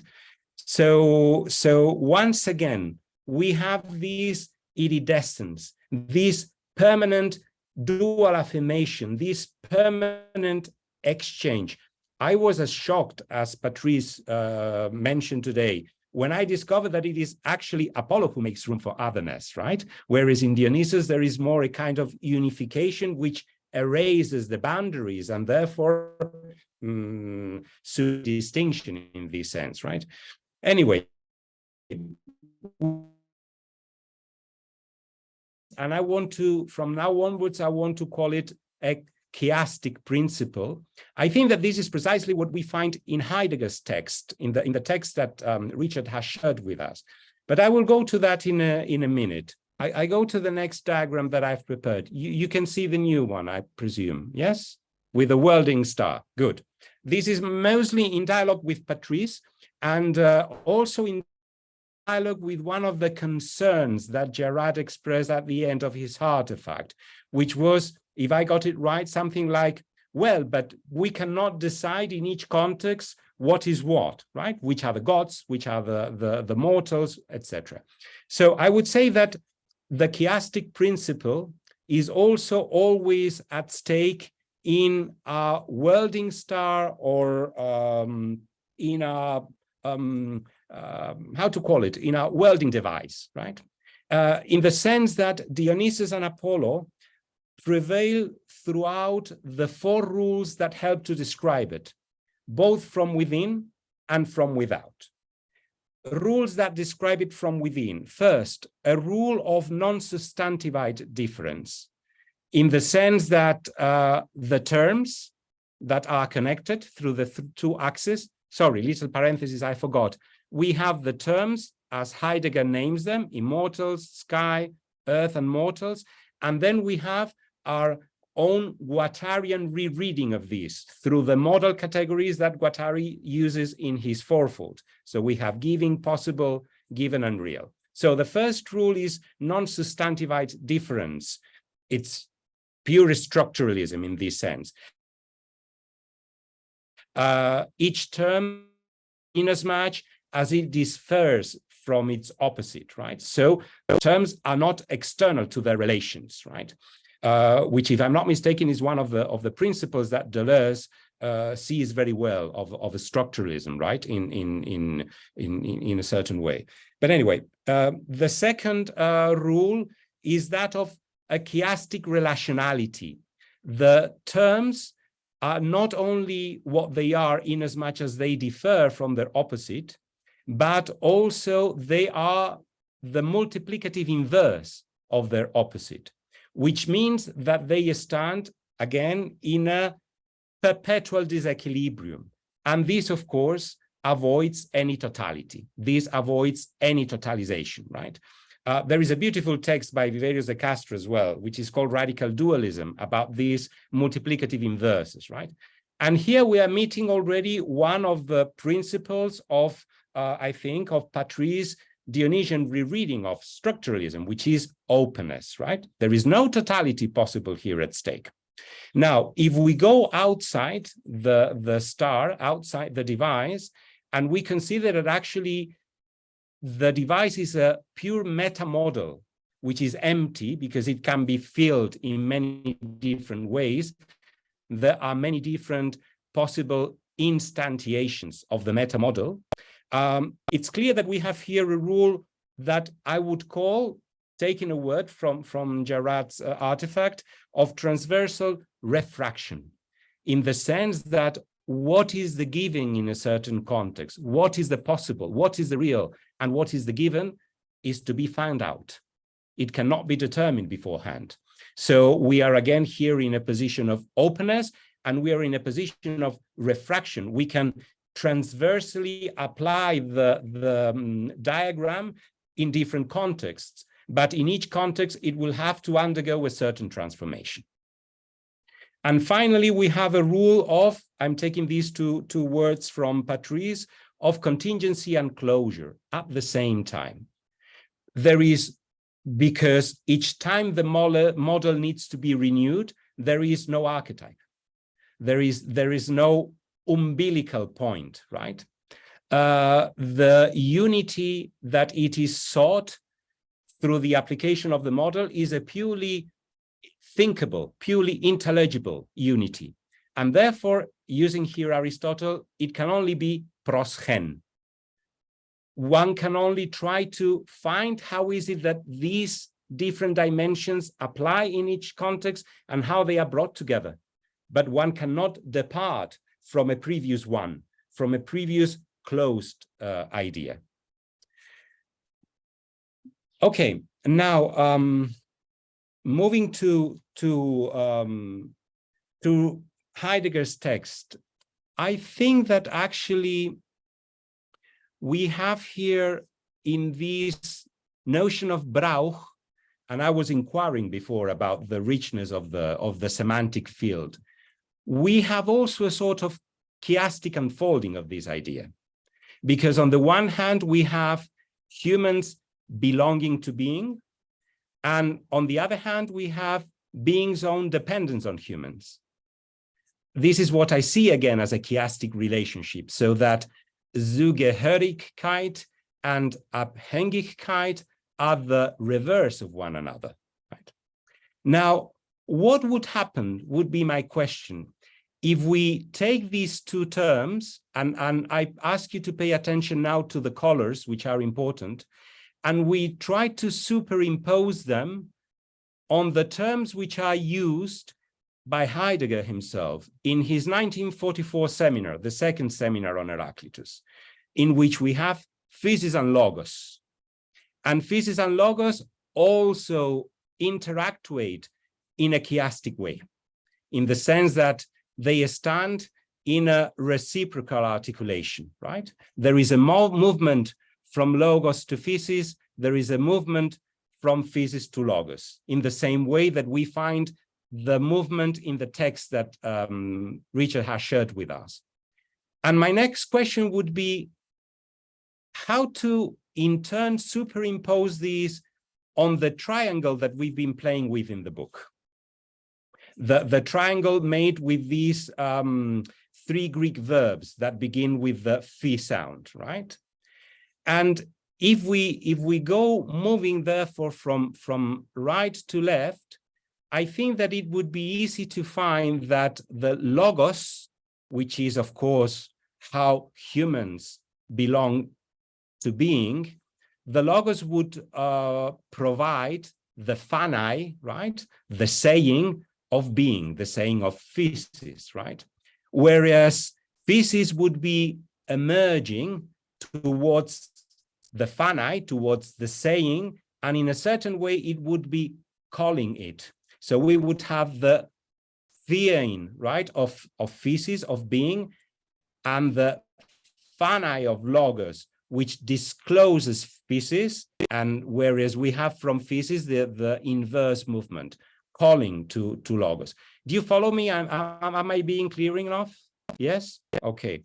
So now if we immediately reduce these to two notions, what we have here at stake is the relation between physis and aletheia, somehow, right?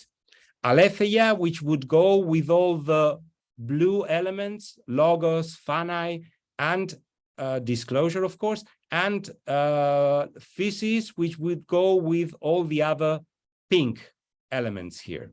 So the result of the dual articulation of both, the result of the chiastic relation between logos and physis, between human Zugehörigkeit and being's Abhängigkeit, the result of the combination of phanai and thein gives the third possibility, right? The phainein, right? The presensing of being, right? Now, presensing in Heidegger, if I'm correct, is Anwesung, right? And if it is Anwesung, it is not Anwesenheit, which would be the presence in the sense of the presentness of that which is present, right? There is, in other words, a dynamic dimension behind or implicit in the Anwesenheit, which is no longer implicit in the Anwesenheit. This is interesting because by the 1930s, if I'm not mistaken, Heidegger and Victor von Weizsäcker meet. Von Weizsäcker is, of course, behind Jean-Noury and therefore behind Guattari's schizoanalysis as well as a distant but important root. And there is this distinction in Weizsäcker between Gestaltung and Gestalt, right? Gestaltung is dynamic, Gestalt is not so much. It is this difference that I'm trying to recover here. Anwesenheit is dynamic, Anwesenheit is not. So my problem with Heidegger and the point in which we depart ways in the book from him is, why would it be necessary to go beyond the Anwesenheit? Why would it be necessary to go towards what, if I understand Heidegger correctly, and I think that Richard mentions this, why would it be necessary to go towards the Wesung and no longer to the Anwesenheit, to the essensing, and not just to the presensing? So this is the last diagram in relation with these and also in dialogue with Phil. Actually, this is a diagram, the first draft of which I came out with through an exchange with Phil some weeks or even a month ago, right? I think that actually the reason for which Heidegger crosses out being, which is a lot behind the conversations that we are having here, is precisely in order to avoid the identification between being and presence, but understood in terms of the presentness of what is present.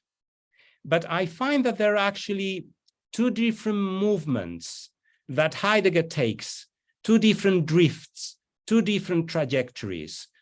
And they are not exactly simultaneous, because one seems to me to be there mostly around the 1930s. There is this fragment of the Black Notebooks that we quote in the book, which is from 34, 35. And then there is the text in homage to Junger, which is from 1955. So we have a certain decalage of decades here, right? But at the same time, it is true, and someone could object, that these are texts of entirely different nature, and that these texts belong in different registers of Heidegger's theoretical production, in the sense that one is a purely exoteric text, a text which Heidegger gives to be read, publishes, and even more so, it is addressed to someone, Junger. And the other one, however, is not even part of those texts that Heidegger writes as texts, but does not want to have published immediately, like the Beiträge or anything of this kind, but it belongs into another register, which is purely esoteric, which are the Black Notebooks, right? In this one, he actually says, if there needs to be a new beginning for philosophy, it can no longer be a beginning with physis aletheia. So it would seem as though he's moving behind this Anwesenheit, right, which is procured by the intersection, the chiastic intersection of physis and aletheia. Sorry to ask again, you're seeing the different diagrams all the time, yes? Okay, good. I'm just unsure, and it would be a mess if you have no visual aid for this, right?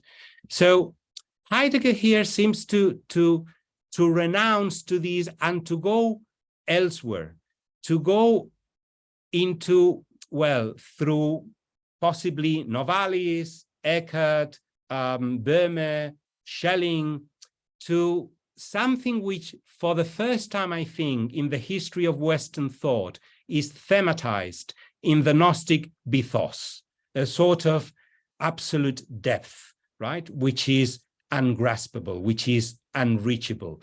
Heidegger says in these texts, in order to preserve the openness as such, right? And then we have what I understand to be a completely different drift. And I am even willing to talk of a third Heidegger, which is neither the first Heidegger of Sein und Zeit, nor is it the second Heidegger in which everything turns somehow around the crossing out of being. Here, the crossing out is set to point to 4 different cardinal points in the region, or to 4 different districts in a region. I think we have here clearly an encrypted reference to the fourfold, right?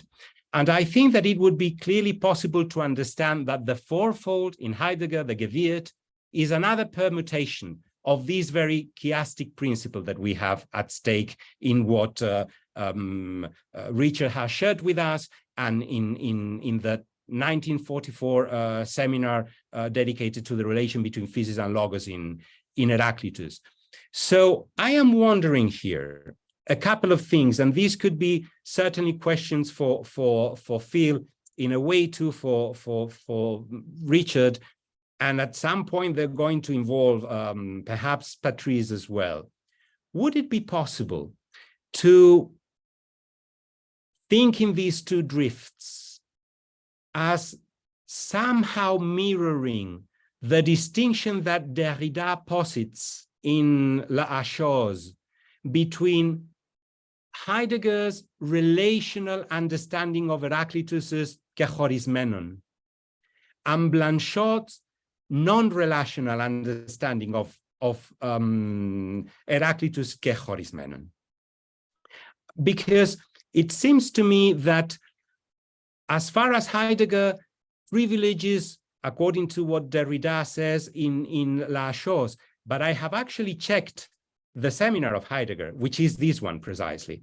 And indeed there, he certainly seems to privilege relationality.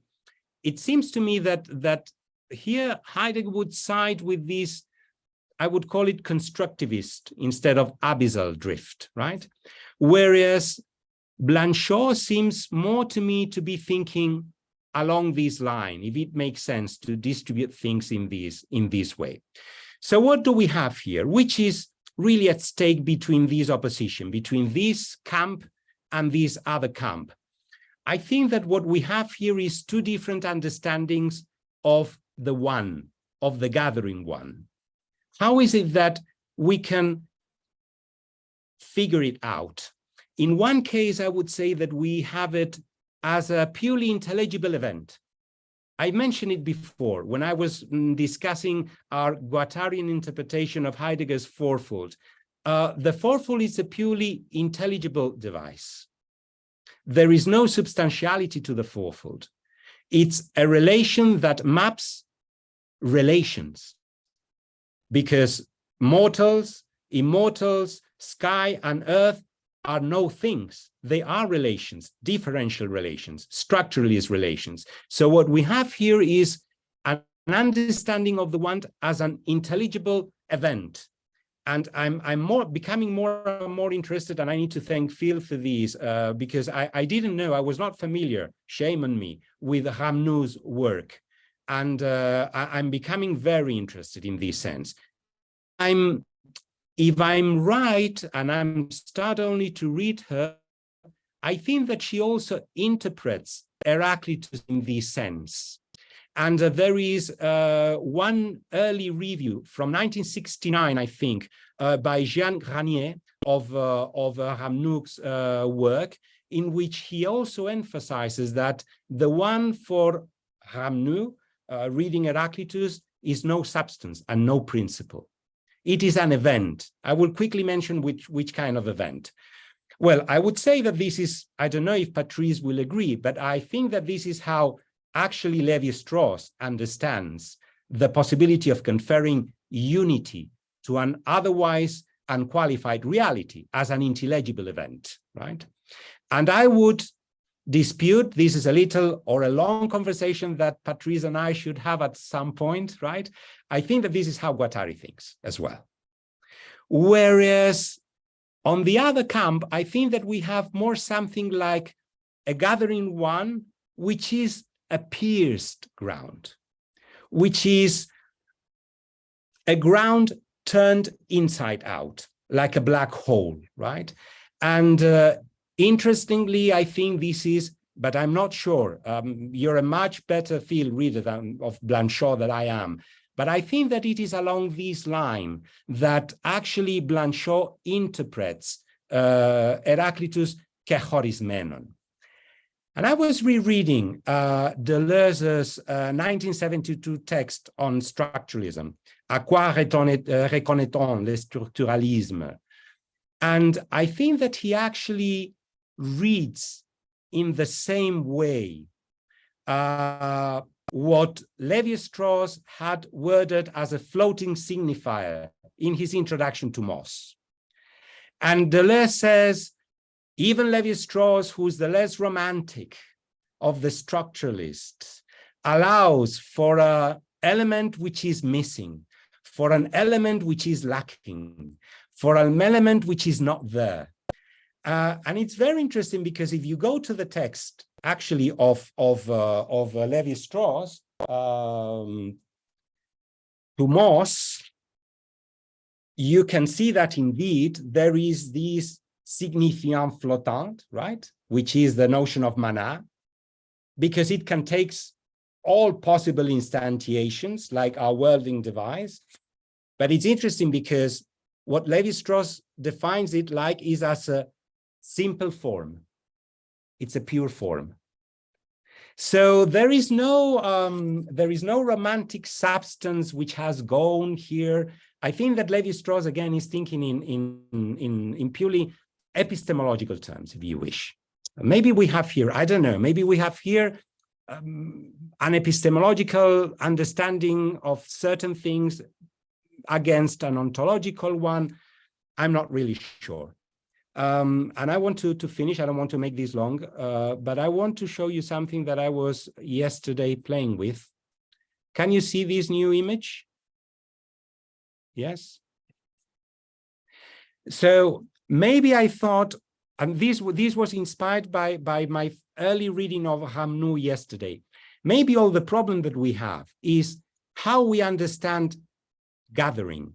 I love Patrice's formula of a Platonism of the open, or how have you called it as well? A Platonism of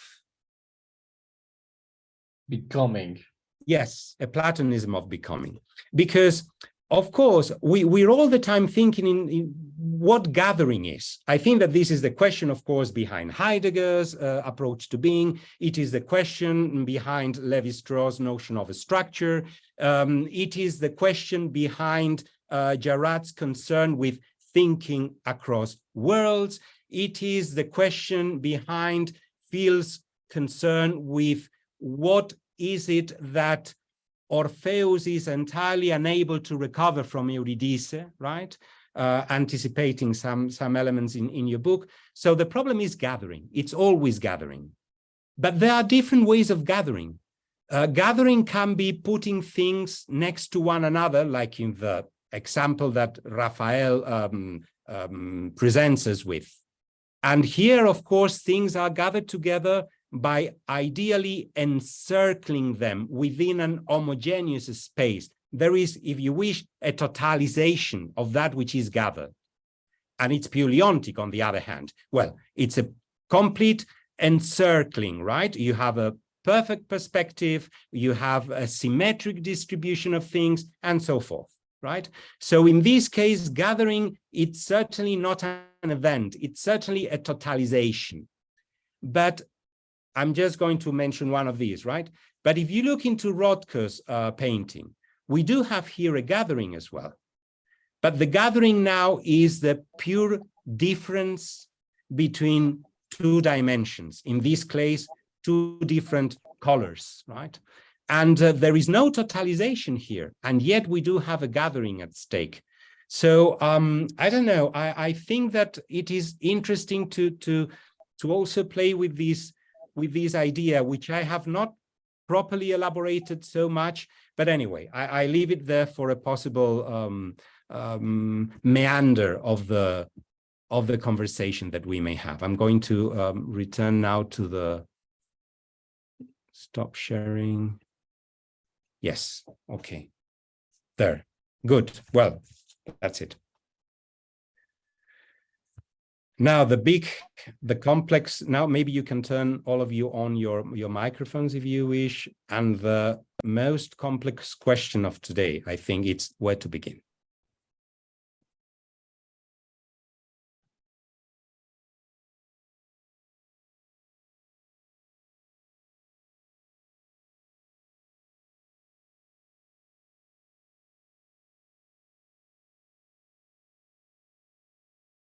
There's so much to think about. Yes, we would need actually not one session, but we should meet and spend a month together thinking about this. I don't know, maybe we could begin by the very beginning, which in a way would be Patrice's initial question about philosophy. I think maybe that could be interesting, perhaps. I don't know, just a suggestion.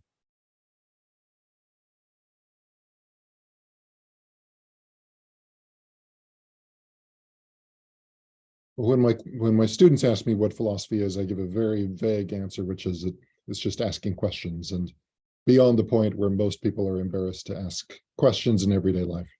Mm-hmm. It is a certain kind of questioning. I mean, we tend to look for necessities and essences.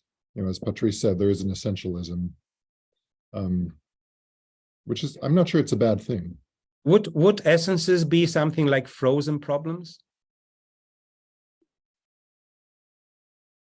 I think we associate essence with timelessness due to Plato, but you can actually separate them. So there can be an essence of a vanishing, unique event. You're just trying to understand what happened, right? You're trying to grasp the true meaning of it and let it show itself. And that's its temporary essence. One of the images that I have not commented, but possibly you've seen, is a no mask, right? Which was there. I was very impressed by these. It was Sofya who called my attention to these.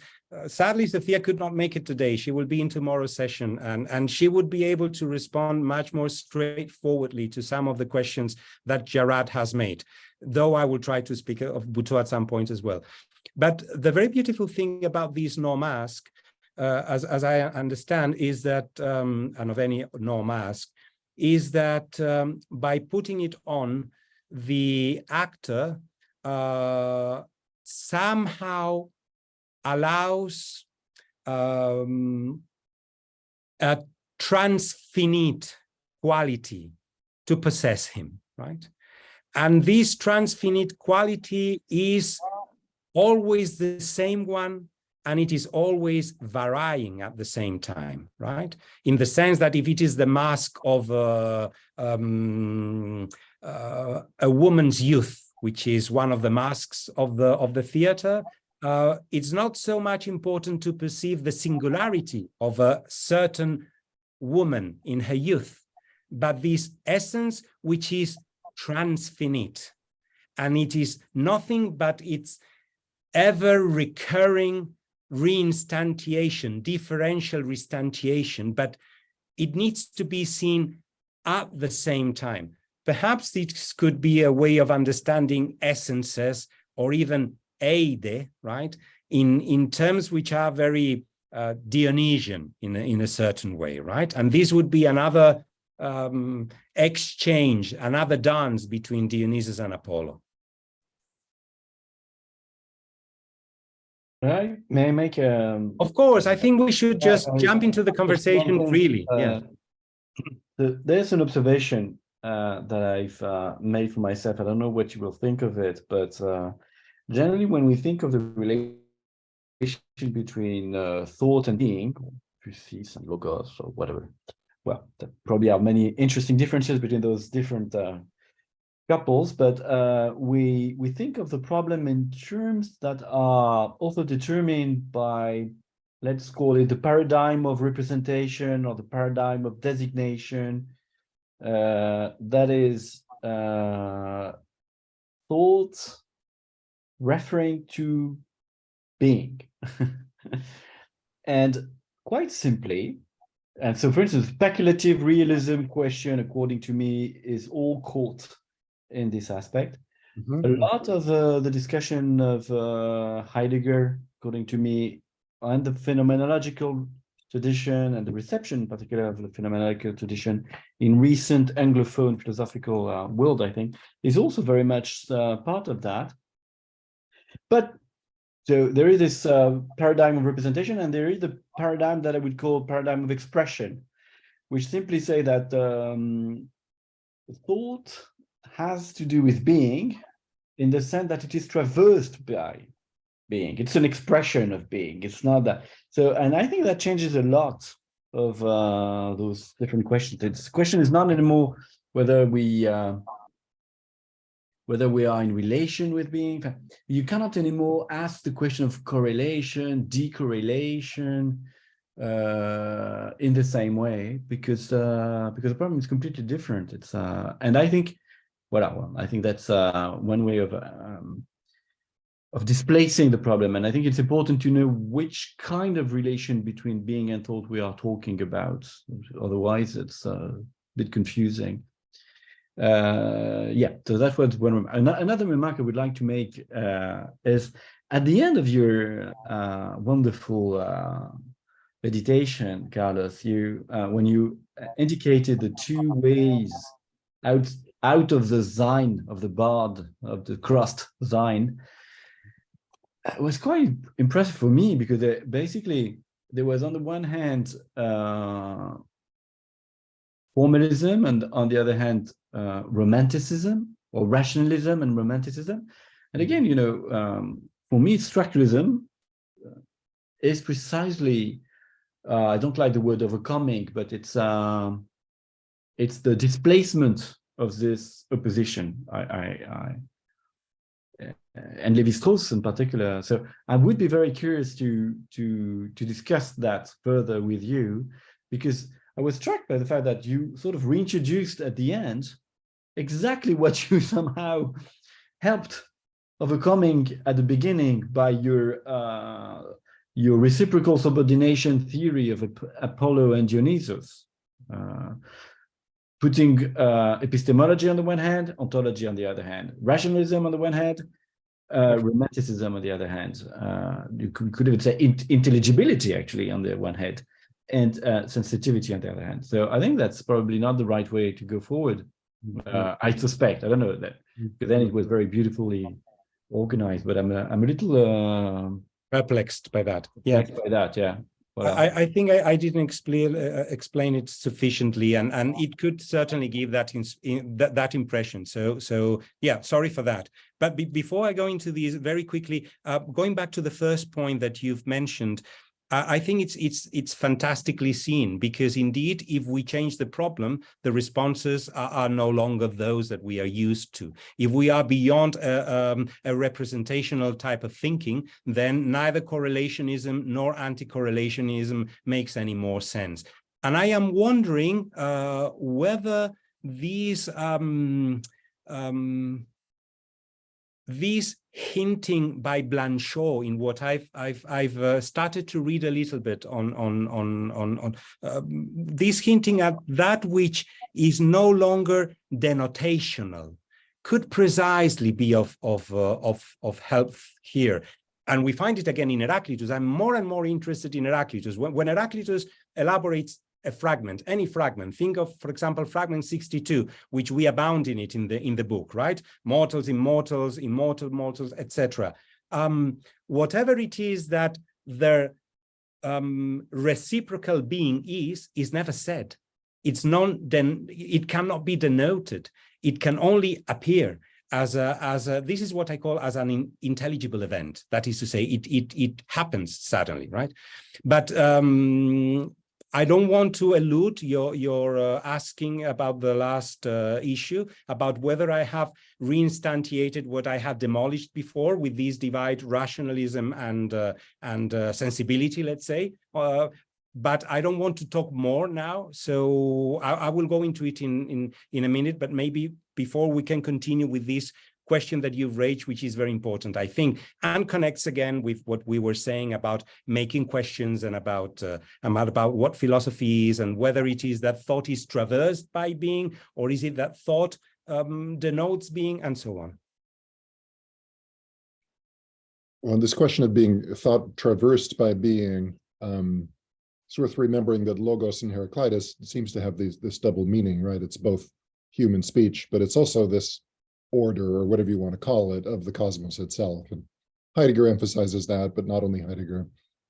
So I think, Carlos, in your very interesting diagram, you tended to put logos on the human side, the side of speech, but there's also logos, maybe in a primordial sense, more primordial sense, according to Heidegger, is on the side of being. So I think it's in Introduction to Metaphysics, he says, we do not have logos, logos has us. Okay, yeah.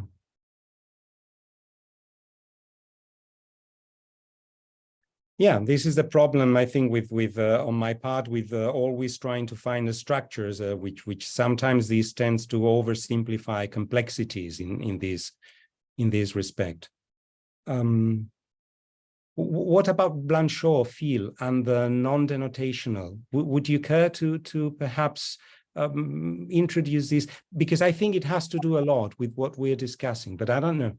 Yeah, absolutely. There was I think one way to link together the questions about structuralism that we're bringing together and Heidegger as well would be through Derrida's very recently published second half of his Donner le temps seminar, which inexplicably absolutely leaves out the sixth session, which would have articulated the early work on Mauss and Lévi-Strauss, and the work on Heidegger's Origin of the Work of Art, and the Esgipt and those questions of givenness in what's called thinking, et cetera, et cetera, et cetera.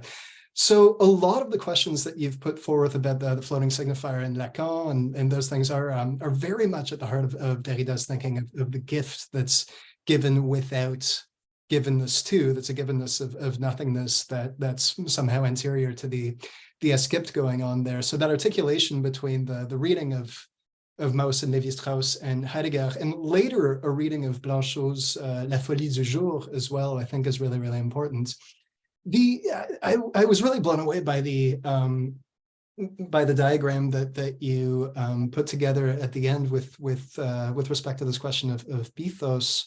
And in the little talk that I'd prepared, I was already going over time, so I had to cut this last part. But one of the things that fascinated me the most, and I was happy to see you go back to that, was precisely that question in the Black Notebooks of no longer that we must begin with Phusis and never again with Aletheia, which you'd mentioned ends up not only going beyond Apollo, but also beyond Zeus, and leaving us to the negative theology of Kusa, of Eckhart, Böhme as well.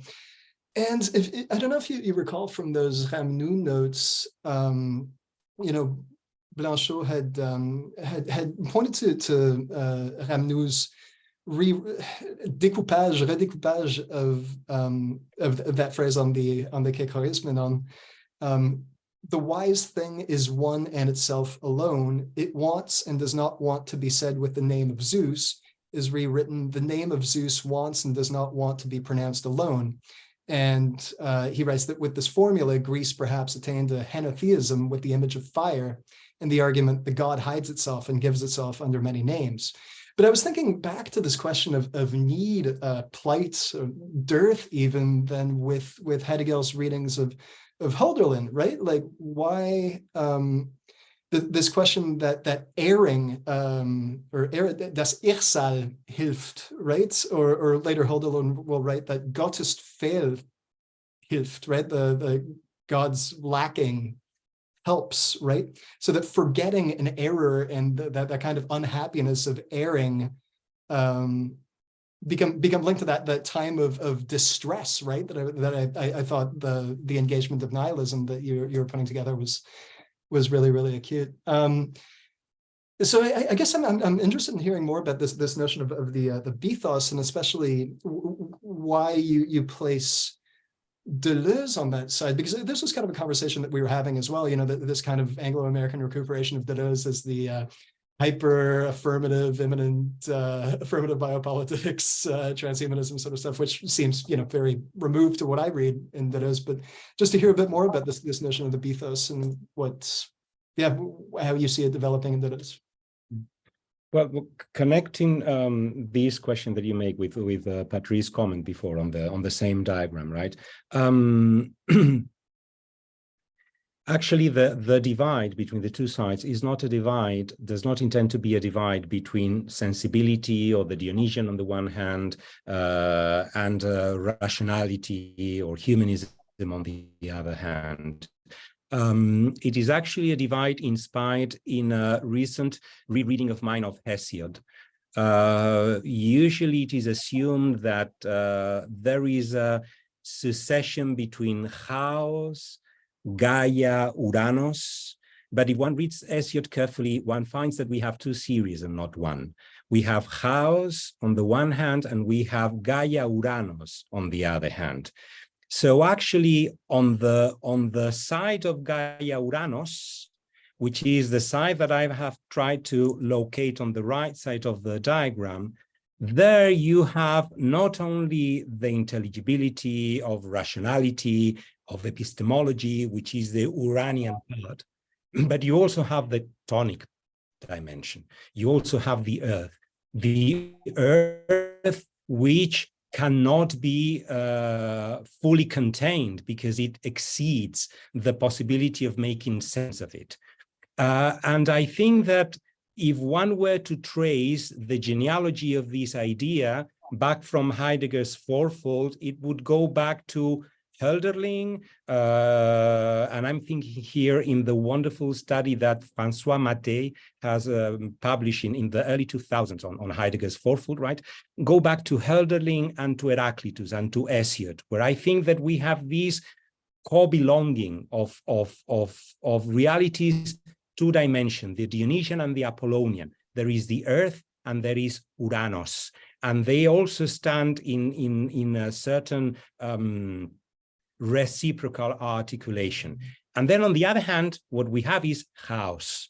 And of course, I understand that there's been these identifications of Chaos with Hora, which we have for the first time in Aristotle, but not before. It is Aristotle who says Hesiod's Chaos is what it is, Hora. It is a passage in the physics. It's a very important passage. And it's true that later on, Derrida will go back to this identification.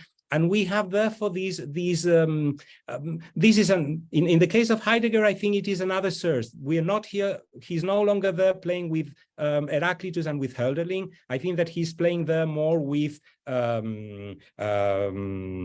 Novalis, with Eckert, with Beme, and with Schelling.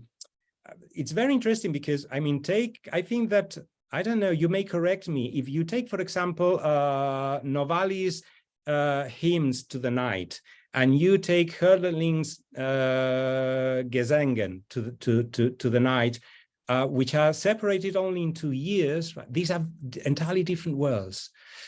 And there is a lot of obscurity in Hölderlin as well. And there is much to lament, and there is a lot of suffering there. But it's always in chiastic relationship with light.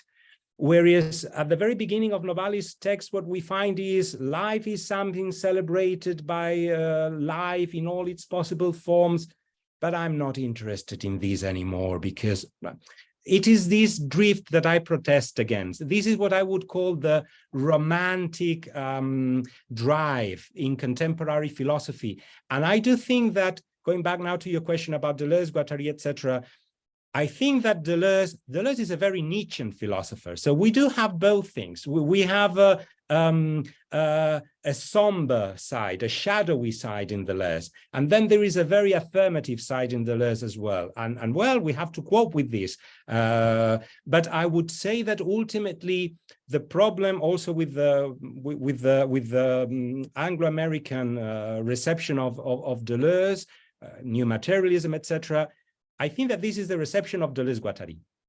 This is mostly, and mostly I would say this is the reception of Mille Plateaux, which I think that has become the key book in this sense, right? Behind new materialism. I would say that with Deleuze and Guattari, we have three things. We have Deleuze, we have Guattari, and we have Deleuze-Guattari. And these are three different things altogether, in the sense that you can find nuances in Deleuze which are not those that you find in Deleuze-Guattari, and not those that you find in Guattari. Same with Guattari, and same with Deleuze-Guattari, and that it is important to somehow break to recover the differences of these three things, right? May I say that you have four, because you have Deleuze, Guattari, and Deleuze and Guattari. I was counting Guattari as one. Four corpuses. You have But four corpuses. No, I think you're right, but you have four corpuses, and the Yes, totality yes. is just an extra corpus in itself. Okay. Yes. Right. So yeah, I mean, right. I don't know if what you think, Patrice, of my response to your objection, which I think it was a good objection, because if the impression that the diagram gives is to put these two things completely apart, which had been formally put together in the book, then certainly it's a mistake, right? But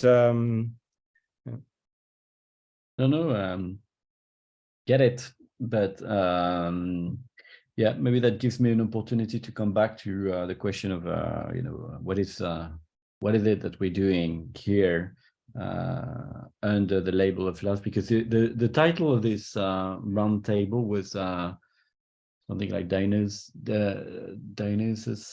Apollo, and the Unthought.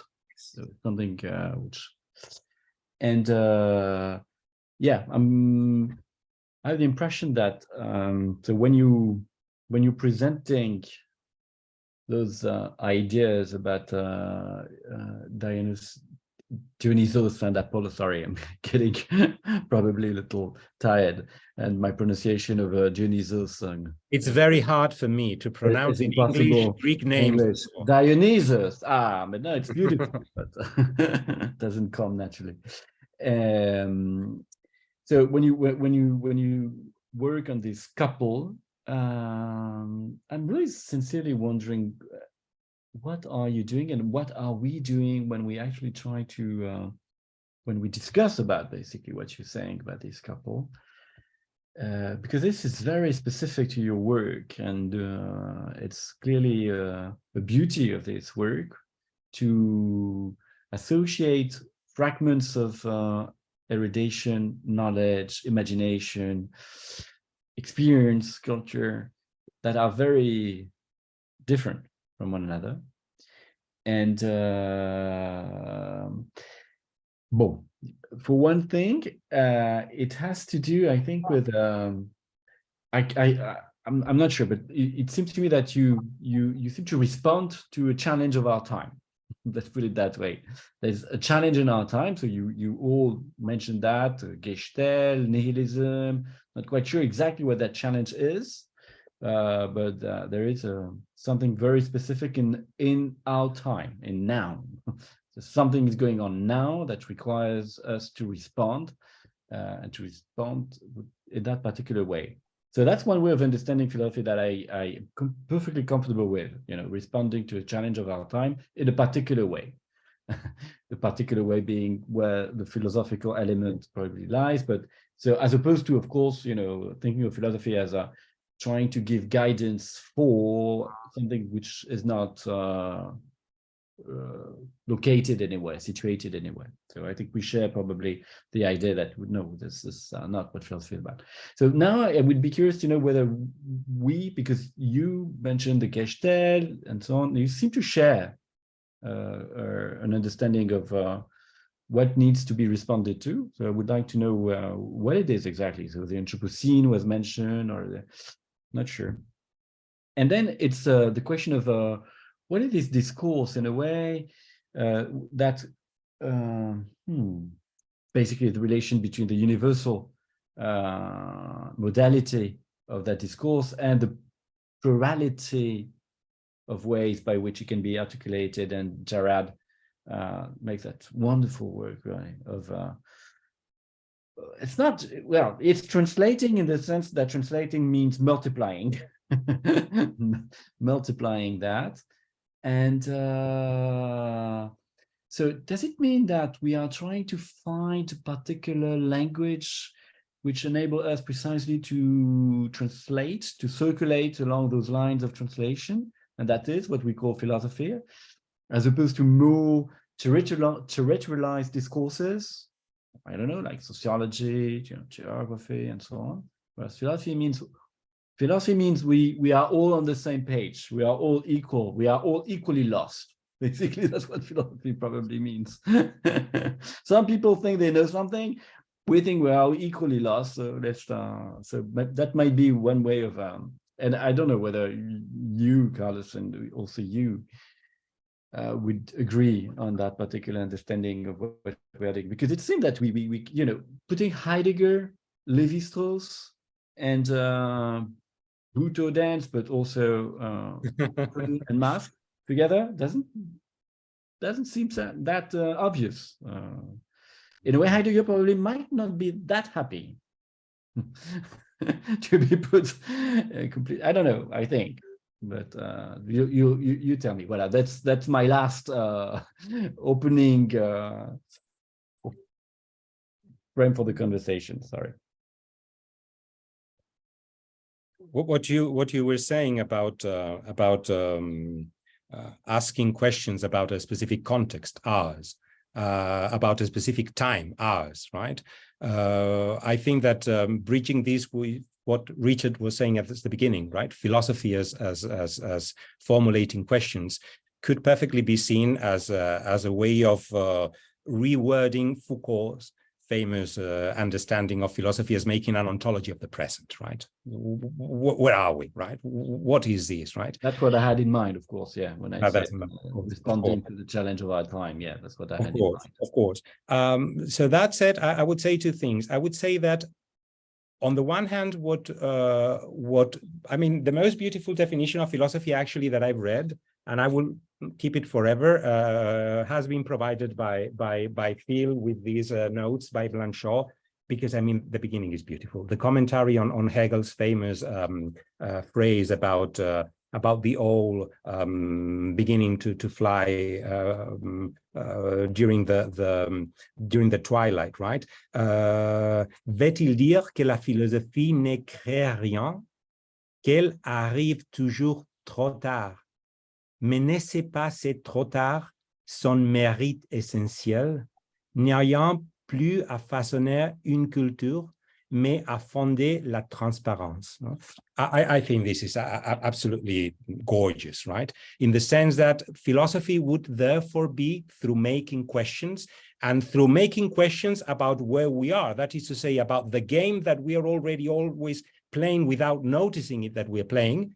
Isn't it then that philosophy is about making this somehow transparent? I would just nuance this and said translucent, right? Because it's hard that we may get a completely crystal clear picture. And this brings me to the next thing. Maybe what we are trying to do through this conversation and any authentically philosophical conversation is finding out the harmonics of that make possible the string figuring of this asking, of this thinking. I think and of course there can be some dissonance, and you're perfectly right. I mean, many people would not be happy with this kind of melange, right, in which we have Lévi-Strauss, Heidegger, Buto, and who knows what else, right? But I think that it makes sense. It makes a lot of sense, because ultimately when Heidegger is thinking about the Gestell, when Heidegger is trying to think beyond the Gestell, which consists in putting everything in its availability as a Bestand, right? As a standing reserve, right? I don't think that he is, although of course he's thinking in a very different way, but when Guattari is criticizing capitalism as putting everything on the same plane of equivalence, there is something which is not very far there as well, right? And when through Rousseau, Lévi-Strauss is beautifully saying, if you think that Rousseau wants to go back to anything, you have never understood Rousseau. What Rousseau is trying to ask is, what have we lost, right? And this is the question that Rousseau formulates, says Lévi-Strauss in Triste Tropique, right?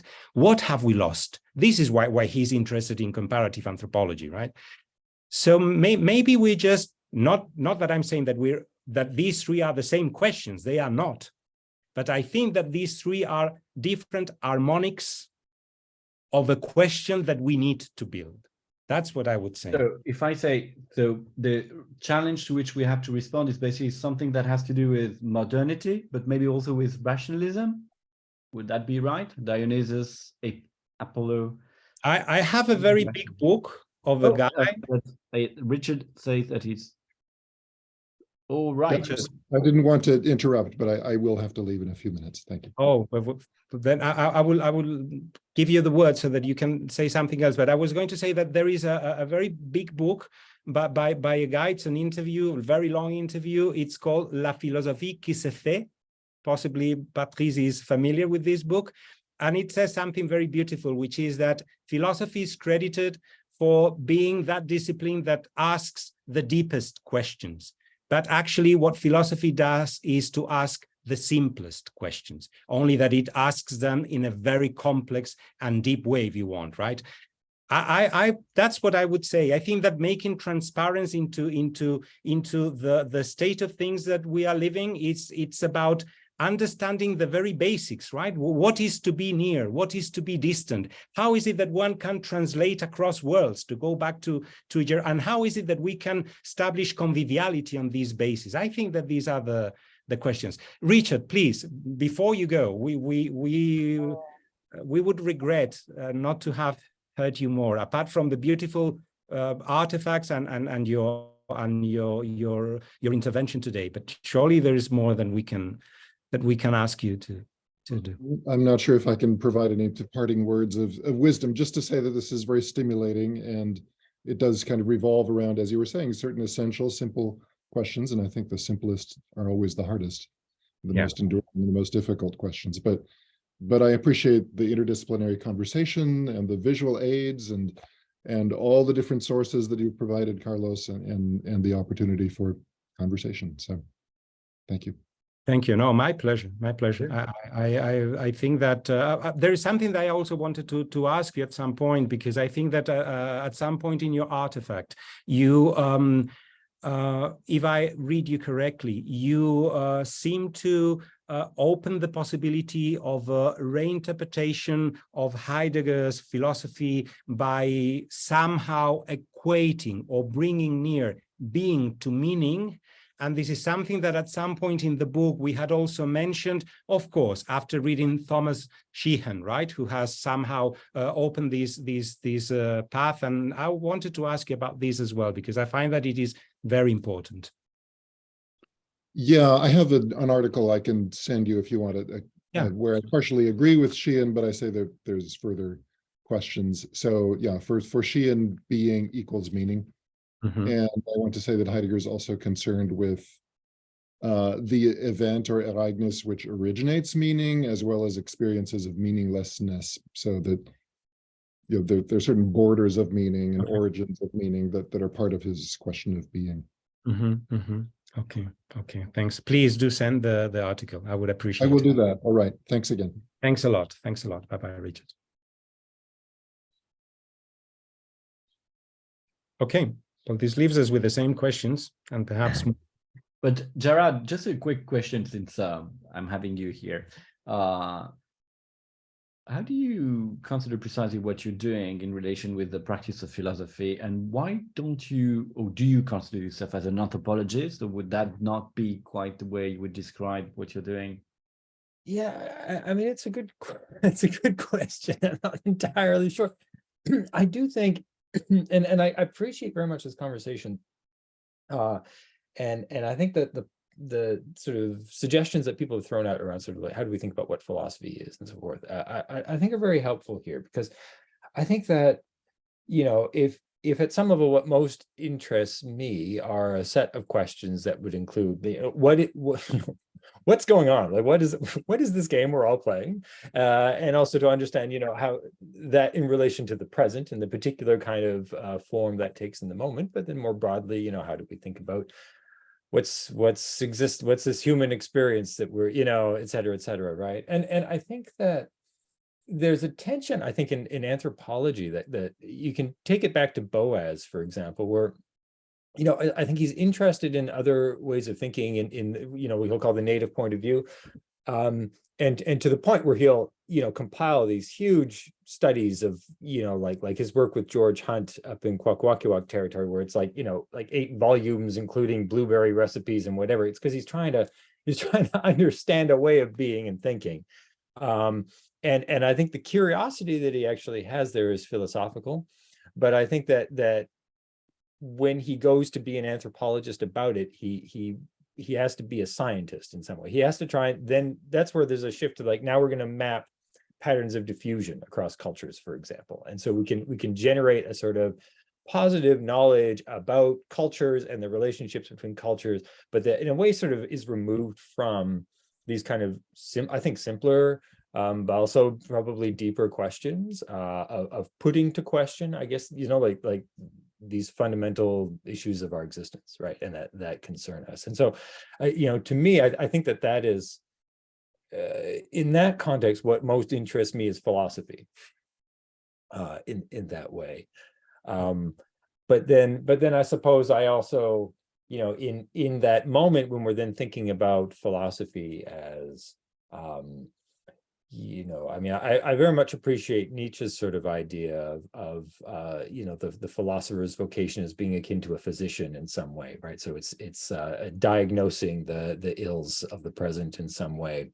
So I can't quite give up that. So there's a strange kind of triangulation in my own thinking between anthropology, philosophy, and political theory, or something like that goes on. In your description of and you contrast with Heidegger's jug, probably, of course, you could say it's the same sort of speculative interrogation about what's going on, that might be that we can find in Heidegger's meditation on the jug, and that we can find on the so what's its name again? The Mukawa. Mukawa, thank you. Yeah. Mukawa. But then I think, no, it's probably not. That is the nature of that particular discourse that is called philosophy, is very much linked to the fact that, as you very aptly say, we relate to the jug, or Heidegger is interested in the jug only for its patterns, for its the way it is decorated, but not for what you mentioned afterwards. That is the different species that are involved in that particular artifact. And I think the very nature of philosophy is linked to that. So when we bring in the other species, for instance, in fact, we stop doing philosophy in a continuous way, in a translating way, but probably we stop doing philosophy. And that's super interesting for me, because then it helps understanding better what kind of bodily experience philosophy is, in a way. I don't know if it makes sense what I'm saying, but I'm trying to use this this description of making, which so yeah, it's just a way of saying it's not that there are different philosophies with different contents. Yeah. The very nature of what is being done changes through those different contents. And I think the jug Mukawa paradigm probably should be explored, and could be explored here. It's very very useful, I think, also because I have a kind of antipathy against Heidegger's jug, so I'm very happy to have the Mukawa in the story. But no, Yeah. thank you very much, really. That's part of that discussion. And I wonder if, I'm sorry. no, it's okay, I'm done. I wonder what this reminds me a little bit of the passage at the end of the book where Carlos and Sofya, you're talking about trying to grapple with the, how do you put it, sort of what in an essential way kind of constitutes the philosophical vocation in Western thought in some way. And I think if I remember correctly, you connect it to think, a certain form of is it abstraction? Is it, I'm trying to remember exactly. It's in your conclusion, I think it is. But it reminds me a little bit, and this connects a bit to Patrice, what you were just saying, you know, that there's some work that's been done around, for example, the very idea of kung fu, which is like, it means hard work, and you would have a kung fu of cooking. Like, you know, if you cook well, it's a practice that you work on and hone, right? And so we think of a particular version of that, but that in that way there's a sort of pragmatic intelligence or something like that gets honed. And I guess it's the question, like, do we think about that as like a structural analog of philosophy, but separate from philosophy? Or like, how exactly do we arrange those kinds of things in order to sort of, like, you know, give adequate room to the particular provenance of questions that I think all of us are immersed in from sort of the Western tradition, and yet in interaction with, you know, as you put, like, the moment when you go beyond the human in some way, for instance, right? And then it becomes a separate set of questions, if I understand you correctly. Does that sound about right? It does. I also think that there is something much more interesting in the Mukawa than in Heidegger's Jag, which is what I would call the transversal performativity, in the sense that I was really fascinated when I read what you wrote about the way in which the bowl as such is crafted. It incorporates movements of other species through whose becoming, right, with the Mukawa as such, the bowl is made. Well, this is something that no Westerner, of course, would have ever imagined, right?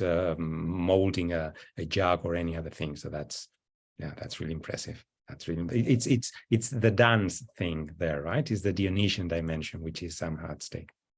Yeah. Going back to what Patrice said, I think more and more, and you're guilty for that philosophy and anthropology are just twin disciplines, in the sense that if we take Deleuze's very insightful, I think, distinction between science, philosophy, and art, right? One has to do with variables, science, in the sense that science consists in analyzing things by selecting 1, 2, 3 variables and then elaborating on these, but nothing else, right?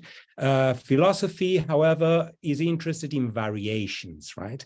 In the sense that it looks at things from this perspective, but then how it would be from this other perspective. How is it that the kechorismenon can be interpreted, right? It should be looked at from the gathering that it's also there when we say that it is a part, because in a certain way we are incorporating it by putting it aside into a gathering. Or is it that we should emphasize the withdrawal dimension, right? Philosophy is always about playing with variations. And anthropology is the art of variations par excellence, right? In the sense that it's a permanent question about what is this in this context, according to this. So I would say that that they're sister disciplines, I think, in a certain way. Does that speak to an indebtedness to Socrates in the end? Because we're curious about these variations because we don't know, you know, right. Like, yeah. Right. Right. And not in order to finally get to know, but in order to find a way and to keep some sort of unstable equilibrium through all these, right? Again, Viveiros de Castro think that walking is simply a controlled way of falling, right? So in this sense as well, right? I don't know. That's why I tend to remember that in your seminar, I mentioned at some point Leibniz. I'm more and more interested in Leibniz epistemology. And I think that one of the figures which we all know what happened with the doctoral thesis and the aftermath, etc. And he had to migrate to another field. But I think that the work of Michel Serres in this sense is really very important, very important. The early work, I mean. Yeah. Well, the entire work, I think you're right. Yeah, It's someone who's being rediscovered. I've seen many people actually working on Serres in a rather unexpected way. But so maybe I can say one thing I understand from this conversation. So basically Dionysus, and it's not very surprising, but Dionysus and Apollo, the Dionysus and Apollo question raises as when the question is the question of rationalism, you might say, basically the critique of reason that we were always doing again, you know. And of course, this notion of rationalism has to do with modernity, and therefore with the question of coloniality, and also the question of the ecological issues. So I can see that basically this the Dionysian or the Dionysus question, the question mark, Dionysus as a question mark, Dionysus like that, has to do with that, you know, how to inherit from modern rationality, from the question of rationality. And I'm very impressed by the fact that that immediately implies a questioning of the very nature of that discourse that was supposed to elaborate on rationality, which was philosophy precisely, and even Foucault actually conceived the philosophy as in this way. And I'm very impressed by the fact that philosophy today, it's as if we cannot ask the question of rationality or the critique of reason without immediately opening philosophy to its others or to its similars, because that's other and similar are the same precisely, which include, and that is very striking for me, which include, of course, indigenous thoughts, for instance, or anthropological experiences, and so on, but also, of course, mythology. And I understand better why it's Heidegger and Levi-Strauss that come together in New Dionysus. And I think, you know, now I am reconciled with the Heidegger part of the book, because it's true that basically it's mythology is the other of philosophy within the Western tradition. And it's true that Heidegger, among others, but Heidegger did try to displace this relation between philosophy and mythology, and to help him doing that with Levi-Strauss is indeed a very precious thing to do. And using, you know, Ramnou, Blanchot, and so on as Philippe, it's sort of becomes very consistent, at least in my eyes, you know, going from the critique of reason to the opening of philosophy to mythology. And as we had this discussion, I like the word that Eduardo suggested, metaphysique. And I think that's basically your Dionysus book is an exercise in metaphysique. Yes, I think so as well. We have also Buto, right? And Sofya. So if we were to, sure, you're yes, right. If we were to put all these together and briefly reflect upon the title of the roundtable, Dionysus, Apollo, and the Unthought, I would love to ask you, for you three, we don't have Richard anymore, which would be any of you the Unthought, right? In my view, if the Unthought would be as follows. Uniting something that Patrice has said with something that Sofya says all the time about Buto. The Unthought would be that, okay, we have attempted in the book, it's an old book because we wrote it 2020, 2021. No? Now we are already embarked into other things, but well, these things are always slow to publish, right? So we have tried certainly to locate the problem in contemporary philosophy, which is this denial of Apollo. We have tried to recover the I like Henri Corbin's term, the dualitude, right? Which is a sort of dual latitude and not a dichotomy of the two gods. But I would say that the real Unthought for us in the first place, and that's what's really stimulating us to think at this time, the real Unthought is the twisting relation of Dionysus and Apollo. That is really what is fascinating.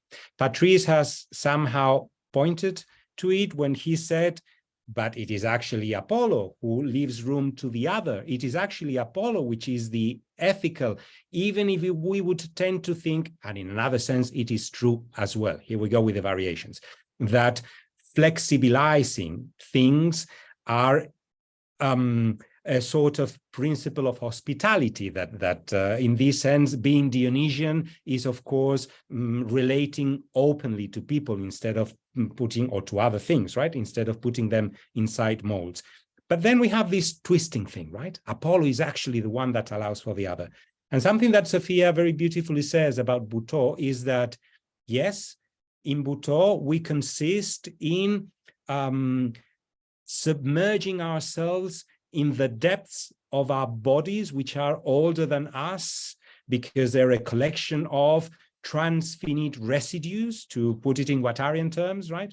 And we are able, therefore, to sense beyond any form of closed identity, and certainly beyond anything that we can make sense of. There is an encounter which it's pre-signifying, even us-signifying with reality when we dance Butoh. Perfect. But she says, and yet, at the same time, only because we have the idea that this is possible, we are able to dance Butoh. Only because we have the idea that our body may be, in Arctodian terms, in continuity with the earth, then we're able to go into these. Otherwise, we would not. So suddenly, Apollo appears behind Dionysus, right? And Dionysus, so this is what I would call the twisting relation between the two. And this, for me, is really the unthought, or if you wish to put it in more positive terms, the thinkable, right?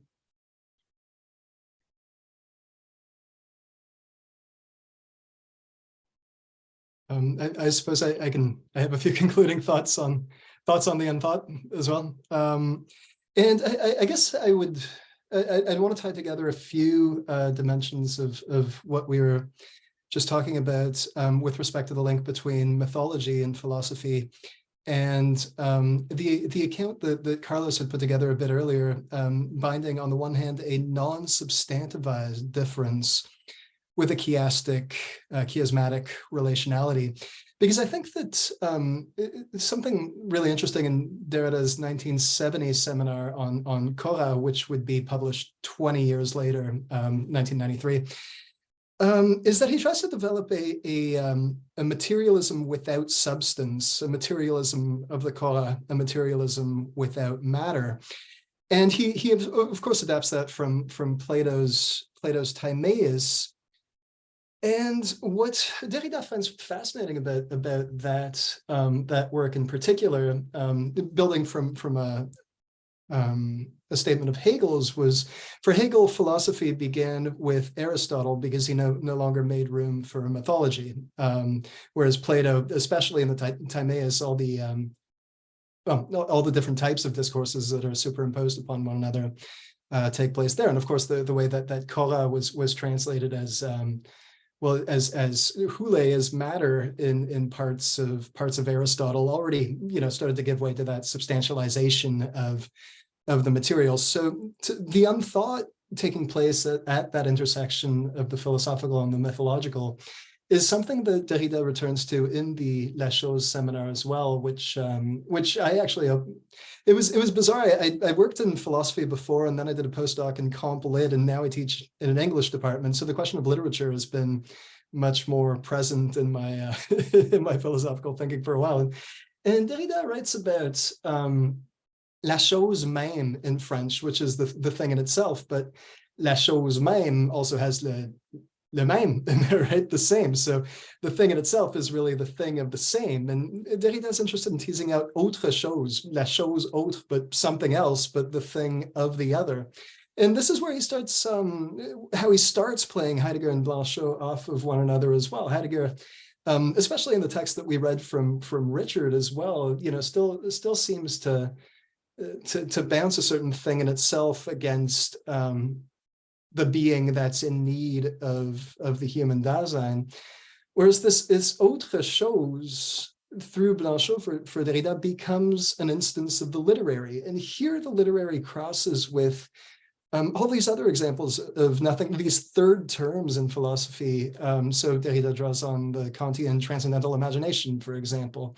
That's an image of nothingness itself. And to me, that's always been like the element of that unthought that kind of withdraws from that being thinking sort of anthropology, if you will, right? That's where I would situate it, at that literary imaginary sort of dimension.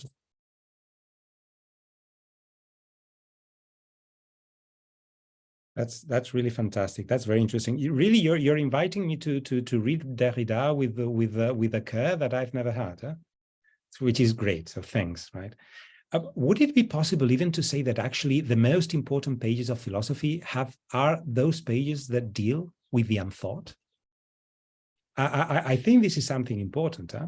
Because, for example, in Parmenides needs to be reread. I'm very much, in a way, into Severino's rereading of Parmenides, though I find other problems in this. But what Parmenides is trying, I think, to approach, because you cannot say it in any other term, is the paradoxical bidimensionality of reality. What Plato is trying to approach is the metadimensionality in a certain way, right? With the problem of to agathon as the gathering that cannot. I'm very much for a Wittgensteinian reading of Plato, right? That something that cannot be said can only be shown, right? This beautiful letter of Wittgenstein to Russell, which is impressive. So then Kant, in a way, is the problem of the extra dimensionality, right? Ultimately, the noumenon, what is the noumenon? A sort of limit concept? Now you say these, that really makes me want to read the seminar on Jorah, right, by Derrida, about a materialism without matter. Wouldn't it be that philosophy in its deepest, it's about the limits of the thinkable, and in that sense about the unthought? I don't know, just as a little provocation. And also, sorry, Phil, if you don't mind, of course, but Patrice has mentioned this relation between mythology and philosophy, right? Which you've mentioned too. Maybe you could tell us a little bit more. Maybe it's just me impatient to meet you this summer about your own project and its Eurydicean trimings, in which philosophy and mythology somehow meet. I'm not asking you to tell us everything that you're doing, but maybe a little hint in connection with the unthought. Yeah, absolutely. It was really. It's actually a passage that Northwestern has suggested that I edit down or edit out, so they were less impressed by it than you were. But no, simply it was I'd been reading Pierre Hadot's book on the Veil of Isis, so the history of images of nature in Western thought, because really my background is in eco-deconstruction, environmentalist interpretations of deconstruction, right? And so the book that I finished writing now simply just has to do with this image of nature in deconstruction, but really a nature that doesn't resemble a lot of the more environmentalist sorts of notions of nature that you might have. And so Hadot in this book says that really you can trace the history of thinking about nature in the Western world between the Orphic and the Promethean. So the Orphic involves through art or through poetry, a certain downgoing to the abysses of nature, and et cetera, whereas the Promethean tries to master nature actively through technology. And there's certainly a sense in which the reversal between the thing in itself and the thing for us, the noumenon and the phenomenon, I felt mapped on very, very closely to that relationship between the Orphic and the Promethean. So the Orphic being la chose même, and the Promethean being la chose pour nous. But below that anthropology, I was reading, because Blanchot's work, L'espace littéraire, he places he places his text Le Regard d'Orphée right at the center of it as being the most important thing. And what I always thought had been not really addressed was the role of Eurydice therein. And to me, that Eurydice started to play kind of the role of that imaginary literary third term below the thing in itself and the thing for us, the autre chose that Derrida develops, and that, you know, we can kind of read through these other third terms in the history of philosophy. So, you know, the big ones for him are Cora, but also the Kantian imagination, other examples of that. But that's really, well, that was something that I wanted to do with that book, and they were like, oh, it's not really working, you know, maybe edit that part down. But with your encouragement, they've asked you at Northwestern to cut that part out. They cut it down, yeah, or just that it wasn't, yeah. Okay, well, but, with your blessing, I'll push back on it a little bit. Well, friends, I have to go. Thank you very much for this conversation, and I hope we'll keep in contact anyway. With Jarrad and Philippe. With you, Carlos, I'm pretty sure we will keep in contact, but I would wish really to have more exchanges with you too. Yeah, well, thank you very much. For me, it's been really fantastic, even if it's been very Dionysian in the sense that we've jumped from one sphere of considerations to the next. And then very rhizomatic things that would be worth a very long or several long conversations. It's been a pleasure to have this one, and yes, for the first time that I think that we all meet. So I do hope that we will have. Really, thank you very much for having organized this this meeting, and there was some gathering of. Yes. The ideas. So, what kind of gathering?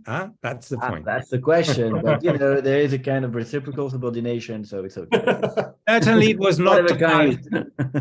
Certainly, it was not a totality. Voila, at least. Voila.